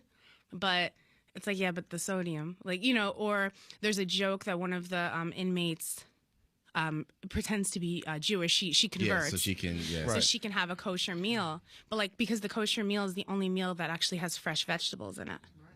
So, there's things that they put in there that I think it's pretty cool, but if you don't do your research on why those things are even incorporated into those episodes or whatever, you don't really understand what's going on. So, I mean, the kosher meals are like amazing in prison, and the only fresh thing that that in Peace Facility you were allowed to have was an apple. Damn. Not even Celery, like a banana. some celery sticks, So yeah, and carrot sticks. until the day that you raided Little Pun's Oh yeah, cabinet. we raided the CEO, the correction officer's refrigerator. Little pun. Yeah, they used to call him Little Pun because he looked like 'Cause he Big looked Pun, like- the little guy, Little- like a little he likes version. fun. But he would eat the inmates' food. Like he would come in there and he would eat their meals. Like why? He would eat the So- chow.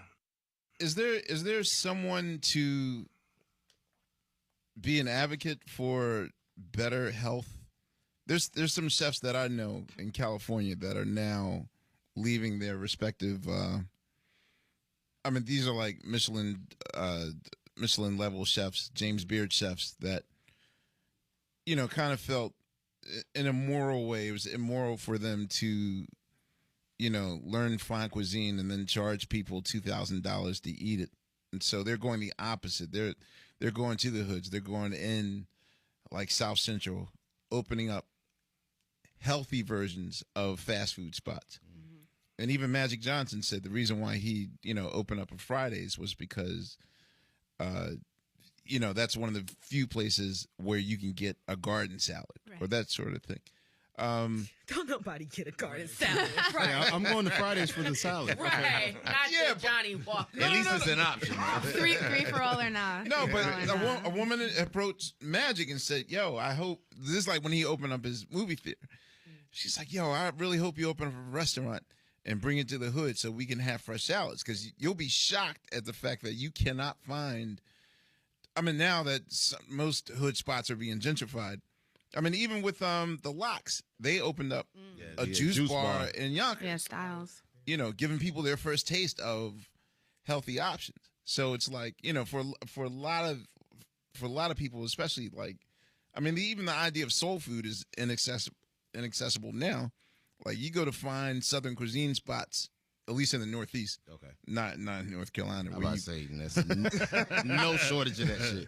No, but I mean, soul food right now in most hoods are takeout Chinese food. Like when people had the experience of like, collard greens and chicken and grits for dinner, like in the 60s and 70s. Now it's Wing. gravy, rice and wings for under $5. Pink lemonade iced tea mix. So it's like, Margaret. do you? Sorry.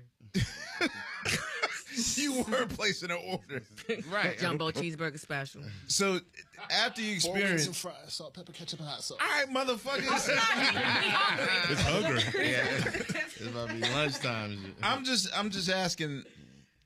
Do you feel that it's almost necessary that someone advocates, or speaks on the behalf of getting better conditions, because I often hear of the conditions in prison being horrible and substandard, and of course you'll hear these right-wing Republicans just being like, well, It's prison. that's what they supposed to deserve, do. and da-da-da-da. But it's still like you still got to treat a person human. And so, like, is there any step, or do you realistically see reality where that could be changed? I think it's getting everyone on board, but having their own reasons for it. Like a lot of right wing Republicans have hit me in my DMs, along with crazed Mobb Deep fans, but kind of trying to challenge me in this discussion, and well, they're prisoners, like they can eat whatever, and even if you take away like the humane aspect of it, right? Someone enters prison healthy, they leave with diabetes, hypertension, poor liver functions, everything, right? Mm-hmm. When they get sick, they go to the ER. You pay for the ER. So if It's you gonna want hit your pocket one way or if you another. don't want to even look at it for anything other than selfish It saves you money. financial Right. like reasons, look at that. Look at that at the heart of it.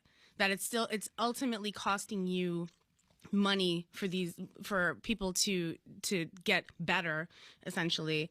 So, which it's a horrible reason to have to it's a horrible argument to even present. Yeah. But there are some people that There's just some horrible truly, people out there. Yeah, well, yeah. Well, people don't also realize, when you hear people arguing against the idea of private prison industry complex, people don't know that if you're one of the commissary owners, there was an article I was reading about.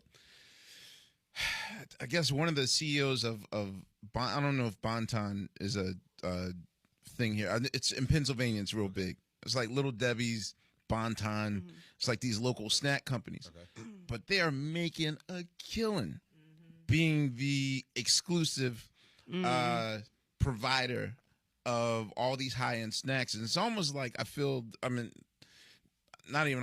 almost know that it's like the cheapest high sodium, high sugar amount, which keeps you almost.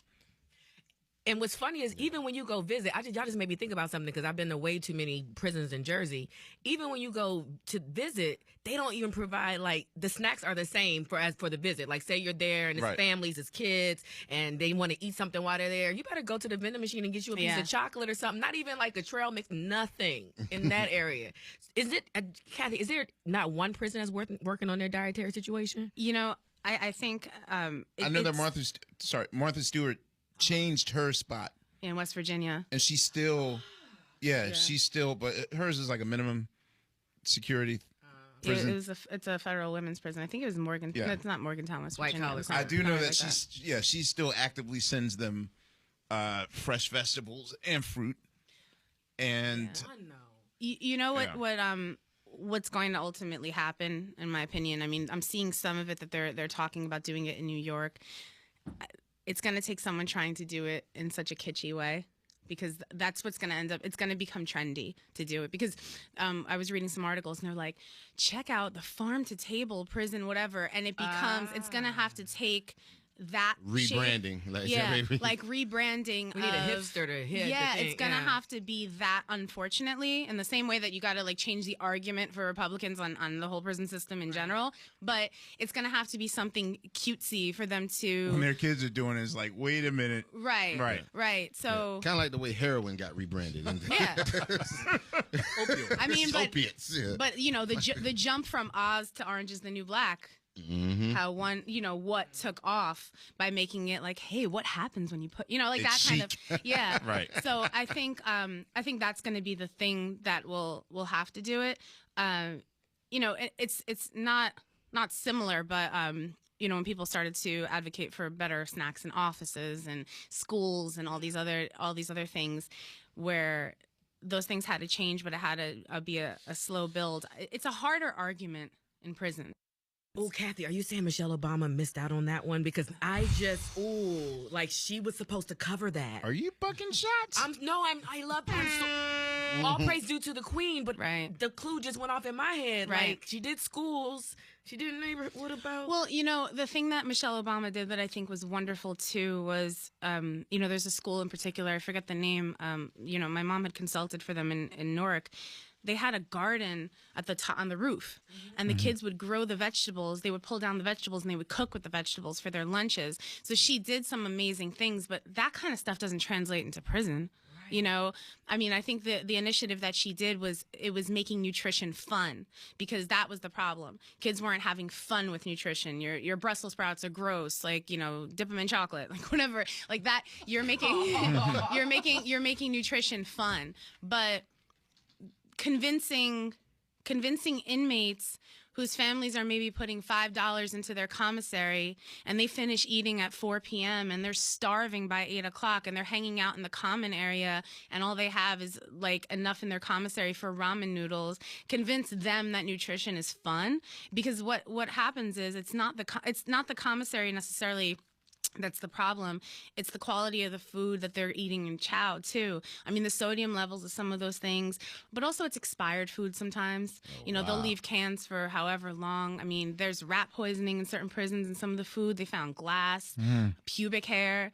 I mean, these are things, like, these are real issues that just the quality of the food alone, and what'll end up happening is a lot of the inmates just don't want to eat the food. Who's going to want to eat that? So it becomes a matter of, all right, well, I'll just eat some chips. There's a lot of artists that I've spoken to who, when they got out of prison, and even before meeting P and hearing that story, I would say, what did you eat? And I got, most of the time, just some chips, like living off like Fritos, snacks and shit, yeah. And then I remember, I forget the artist. Was it Thurston Howell III who did the prison cooking shows? And he would do this like show where he would mash up all like the food, and he would like make these prison dishes. And I was just so fascinated. I'm just like, yeah, I get it. Because if someone said to you, okay, every day, all you can eat is a bag of Cheetos, a bag of Doritos, one of those packets of chili, and a pack of ramen noodles. Of course, by week 3, you're gonna find a way to remix that shit. Yeah. You're trying to deep fry your ramen noodles in the toaster, and you're trying to make a burger out of the chili patty. Like, you're gonna try to get creative. So, and that chapter that we put in the book, I remember talking to P about it, and he's like, some of the things we were going over, and he's like, oh, fucking disgusting. Because P was one, like, he just made a concerted effort to not touch any of that stuff, because for him it was like it's life, he can't eat that stuff. Right. So I mean, I remember when there was like a lot of the guys would go and they would cook together, and I remember asking P like, what was the main thing, and he's like, no, I would just have spinach. Like, if I didn't want to cook, I would just keep eating canned spinach, but you don't even have to wash that off. It's like packed with sodium. So there's like really no way out if you don't sit and think about it, which is why we put this book together, because it's like, listen, I get it. Maybe your commissary is lower than the next guy, but there's ways around what you're choosing to buy and how you're choosing to prepare it, Can I ask, what was the first thing you ate when you got out? I went to this Korean barbecue spot called Woo-Leo. Okay. Downtown in Soho. Korean barbecue. It was really good, That's the man. shit. I thought about it the whole bid. That's the shit. Every time I sat down and ate chow, I was like, yo, man, if I was home right now, I'll be eating Korean barbecue. Everybody was like, what the fuck is that? I'm like, yo, That's trust the me. ultimate. You make it yourself. I was like, yo, You know what's up. trust me. So as soon as I got out, we drove straight to the restaurant. I couldn't wait to eat some more of that good food. What's your diet and stuff like on the day-to-day now? I just try to, my favorite thing to eat is I try to like grilled chicken, like Kathy said, a lot of green vegetables, a lot of water, brown rice. I try to just eliminate fried foods and red meats. It takes time to get to that point, a lot of time and discipline. Some people don't like water. It took me about a year or 2 to really get used to, like, I could just guzzle water, and I love how it tastes. Before that, I was always craving for a juice or, a soda. It takes time to develop and discipline your body and your mind and your taste buds to, to do the right thing. So, after a while, even before I went to jail, I was already learning that stuff in my 20s, like, you know what I'm saying? And, just being locked up, it made me like, all right, I want to see what happens if I'm on some military discipline shit. I want to see what happens, how my body is going to react, how my mind, how things are going to be different if I like on some military discipline, straight water every day, green vegetable. I wanted to see the outcome of that. So I did it, you know what I mean? And because of doing that, I was able to work out. Like, doctors told me all my life I can't work out. I can't do any physical contact or strenuous exercise because it triggers your sickle cell. And it's true, like certain things I do, like if I'm running around too much, my heart rate start going too fast, I get too hyped, my adrenaline start pumping, it trigger my sickle cell. It can trigger my sickle cell. So, once I cleaned out, changed my diet and was very, very, very strict with it and with the water, very strict with the vegetables and everything, I noticed that I wasn't getting sick. I didn't feel sick at all. I was able to work out, not feel sick. Like, you know what I mean? I was just able to get strong, and it felt great. It felt great. I was like, wow, this is ill. Like, you know what I'm saying? Because I was already doing it in the streets. Like I said, I learned how to do that in my 20s. I kind of fell off. You know what I mean? Right before I went to jail, I started going a little downward spiral. I was going through some bullshit in my life. But, I was already with that discipline. I had already changed my life for 5-6 years straight. No smoking. This is from 2000. From 97, 98 to like 2002, something like that. You know what I'm saying? 2000, maybe 2003. I was on some strict diet shit. I was like learning how to heal myself through diet and spirituality. So I did that already, and I felt the effects of it. And then I kind of went on a downward spiral right before I got locked up. So when I got locked up, I was like, you know what? I want to try what I did. I want to do it to the maximum now. I want to really do this shit now. Like I said, straight military discipline with it. So with spirituality, do you mean like meditating, deep breathing? I mean like just the power of your thoughts. Affirmations, yeah, affirmations. Yeah, like just the power of your thoughts. You know what I'm saying? Negative thoughts. Like if somebody, like especially being in jail, everybody got bad attitude. Nobody wants to be there. Everybody's upset they in jail. Like everybody wakes up in the morning pissed off. Even the correction officers are pissed off. They gotta be there. You know what I'm saying? So everybody got an attitude in that motherfucker. And especially correction officers, they talk to you like shut the fuck up. Go do this. Go wash the toilets. Go do it. Like they bossing you around. Like they fuck with you. Especially when they first meeting you and getting to know who you are, they fuck with you. They try to press your buttons and see how you react. So I use that as, all right, this is gonna be my training. I'm gonna control my thoughts. As soon as he or anybody gives me a bad attitude, instead of me saying, man, fuck, in my mind, my first thought in my mind used to be, man, fuck this nigga. Like, you know what I'm saying? Piece of shit. But then now I started practicing. As soon as that thought pops in my head, change it. Be like, you know what? I'll pray for him. You know what I'm saying? Hopefully he'll get his thing together. You know what I mean? He don't know what he's doing. Like, you know what I'm saying? He just angry. He got to work here. So I'll pray for this person. And I'll change my thought to that. So I started practicing that in there. And that was like the perfect place to practice that. You know what I'm saying? Because you're dealing with all this tension and foul shit every day. So I would practice that every day, practice changing my thoughts immediately. As soon as the thought popped in my head, I changed it to something else. And then when I kept doing it, it happened naturally. You know what I mean? I had to think about it no more. And through eating right and, thinking different, it changed. Like spirituality, that changes your spirit. Once you start thinking different, you're more at peace. Right. You're more at peace with everybody else and yourself. You know what I'm saying? You walk peacefully. Like, you carry yourself peacefully. You know what I'm saying? At the same time, I'm who I am. I grew up how I grew up. So it's not like I turned into some soft sucker motherfucker. I just know how to control my thoughts now. You know what I'm saying? You're an evolved human refined. being. I was gonna say too, man. I hear that in the new record too. I listened to it on the plane on the way over here. Thanks. And shit is dope, man. I can hear like just the I don't want to misquote the lyric, but it was one joint in particular you were talking about. You know, it ain't about black, and they don't care if you white. You know, it ain't about your religion. Like you were just, you know, just kind of speaking to tyranny joint. yeah, tyranny, yeah. And you saying I just tyranny. I don't give a fuck about none of that. You know, what I'm race saying? don't matter. You Right. know what That's I mean? yeah. That was it. Your faith don't matter. The enemy is government tyranny. All that other shit don't matter. Like, you know what I'm saying? You rich don't matter. You broke don't matter. The enemy, they threaten our liberties. All that other shit don't matter. Like, you know what I'm saying? Yeah. That's what I'm trying to get. Because they try to, like, divert our attention with, like, a lot of racial issues. Now, don't get me wrong. There's a lot of racial issues with this country, like, for a long time.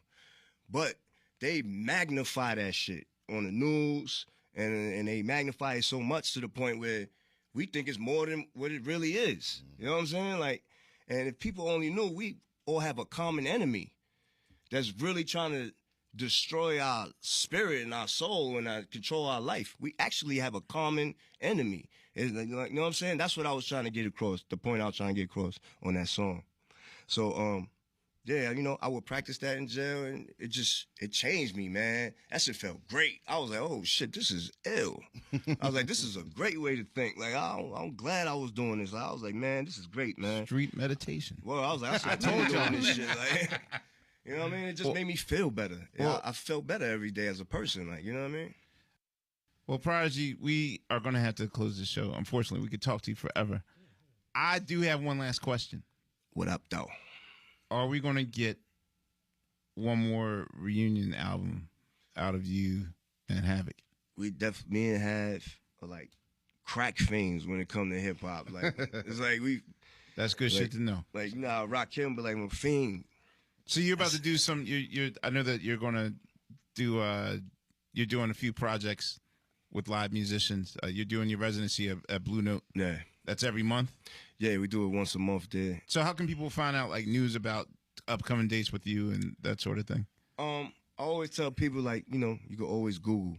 You know what I mean? Hit up Google, like, yo. Are you on Twitter? Or what's Prodigy are you doing? Yeah. I'm on Twitter, Prodigy Mobb Deep. Okay, Instagram, cool. Prodigy Mobb Deep. But yeah, so we can follow you I there. forget sometimes myself. If you want to know what any of your favorite artists is performing or when their new album is dropping, you could go right on Google and just be like, yo, Mobb Deep new album or Prodigy new concert, or, you know what I'm saying? Like, and it'll all pop up. Like, you know what I'm saying? Magic. Or you I guess cleverly released the Hegelian dialectic on January 20th. Inauguration day. Which was, I was going to say. And that was planned out. We did that on purpose. I figured as much. And Laia's birthday. And your birthday. Well, yeah, but it's all about you, Laia. Right. Okay, that's Laia Supreme. Well, Kathy and Prodigy, I thank you very much for... Thank you. Yeah, thank you. I don't even think I'll go through the customary what we learned thing, because I think we learned everything at the same time. Yeah, man, shout out to everybody, too, man. Y'all always got to do this, man. Shout out to Jay-Z. Shout out to Nas. Shout out to all my niggas, man. You know what I'm saying? It's all love. You know, I fuck with y'all niggas, man. This is like, man, I'm a fan of Jay-Z. You know what I'm saying? We went through our shit. I'm a fan. I love Son. He's one of the illest. I learned so much from him, watching him do business, how he carry himself. You know, same with Nas. I learned so much about how he write his songs and make his music. Like, you know what I'm saying? It ain't no beef, ain't no none of that shit, man. We grown. We are now men. evolved. Yeah, you know what I'm saying? Yeah. Yo, but you gotta get out the comments. Don't read them comments no more. They get to you. No more comments. I love reading the comments. No, man. The No. comments be better than the articles I sometimes. love reading the comments. That one ain't taking him down too much. No. Too much. Yeah. No more You don't comments. remember none of the positive. You don't remember the negative. But yo, the listeners out there, man, you know what I mean? Anybody can go to jail. I was locked up with a lot of characters from different walks of life. You hear man. that, Bill? Anybody can get locked You up. on Sesame Street, but you too can go to jail, Bill. I was in there with judges, DAs, detectives. My prisoner friend just said that the other day. He in there with engineers, I farmers. was in there with billionaires. Like, Engineers? anybody can get locked up. Mistakes happen. You know what I mean? You could make a mistake, a fatal mistake, and end up going to jail. And from any walk of life. Look at Martha Stewart. So what I'm saying that is just, you know, stay out of jail, man, so you ain't got to eat that crap, man. You know what I'm saying? Like, For real. And out the corner store. Stay out the corner store. yeah, man, stay your ass in the street, man. Do the right thing. And on that note, on behalf of Prodigy, Kathy, Yandeli, There it is. I got it. Finally. Sugar After Steve. 20 years. Sugar Steve, damn, Sugar Steve, we didn't even. bring Talk up about your sugar. sugars. Yeah. Your sugars. He has sugars. About the sugar-free cookbook. Steve. Exactly. You can go Well, to it was- prison and get diabetes, or you can just hang out with you and get diabetes. No, Either way, it's no, that way. whatever. Unpaid Bill, Boss Bill, Fonticolo, and Margaret. Oh, you. Margaret, how many prisons you been to in Jersey? Like 5. Margaret been everywhere. You been on prison tour. Wrong way. Yo, this is Questlove Supreme. We will see you on the next go round. Thank you very much. Yep. See you later. Questlove Supreme is produced by Pandora and Team Supreme.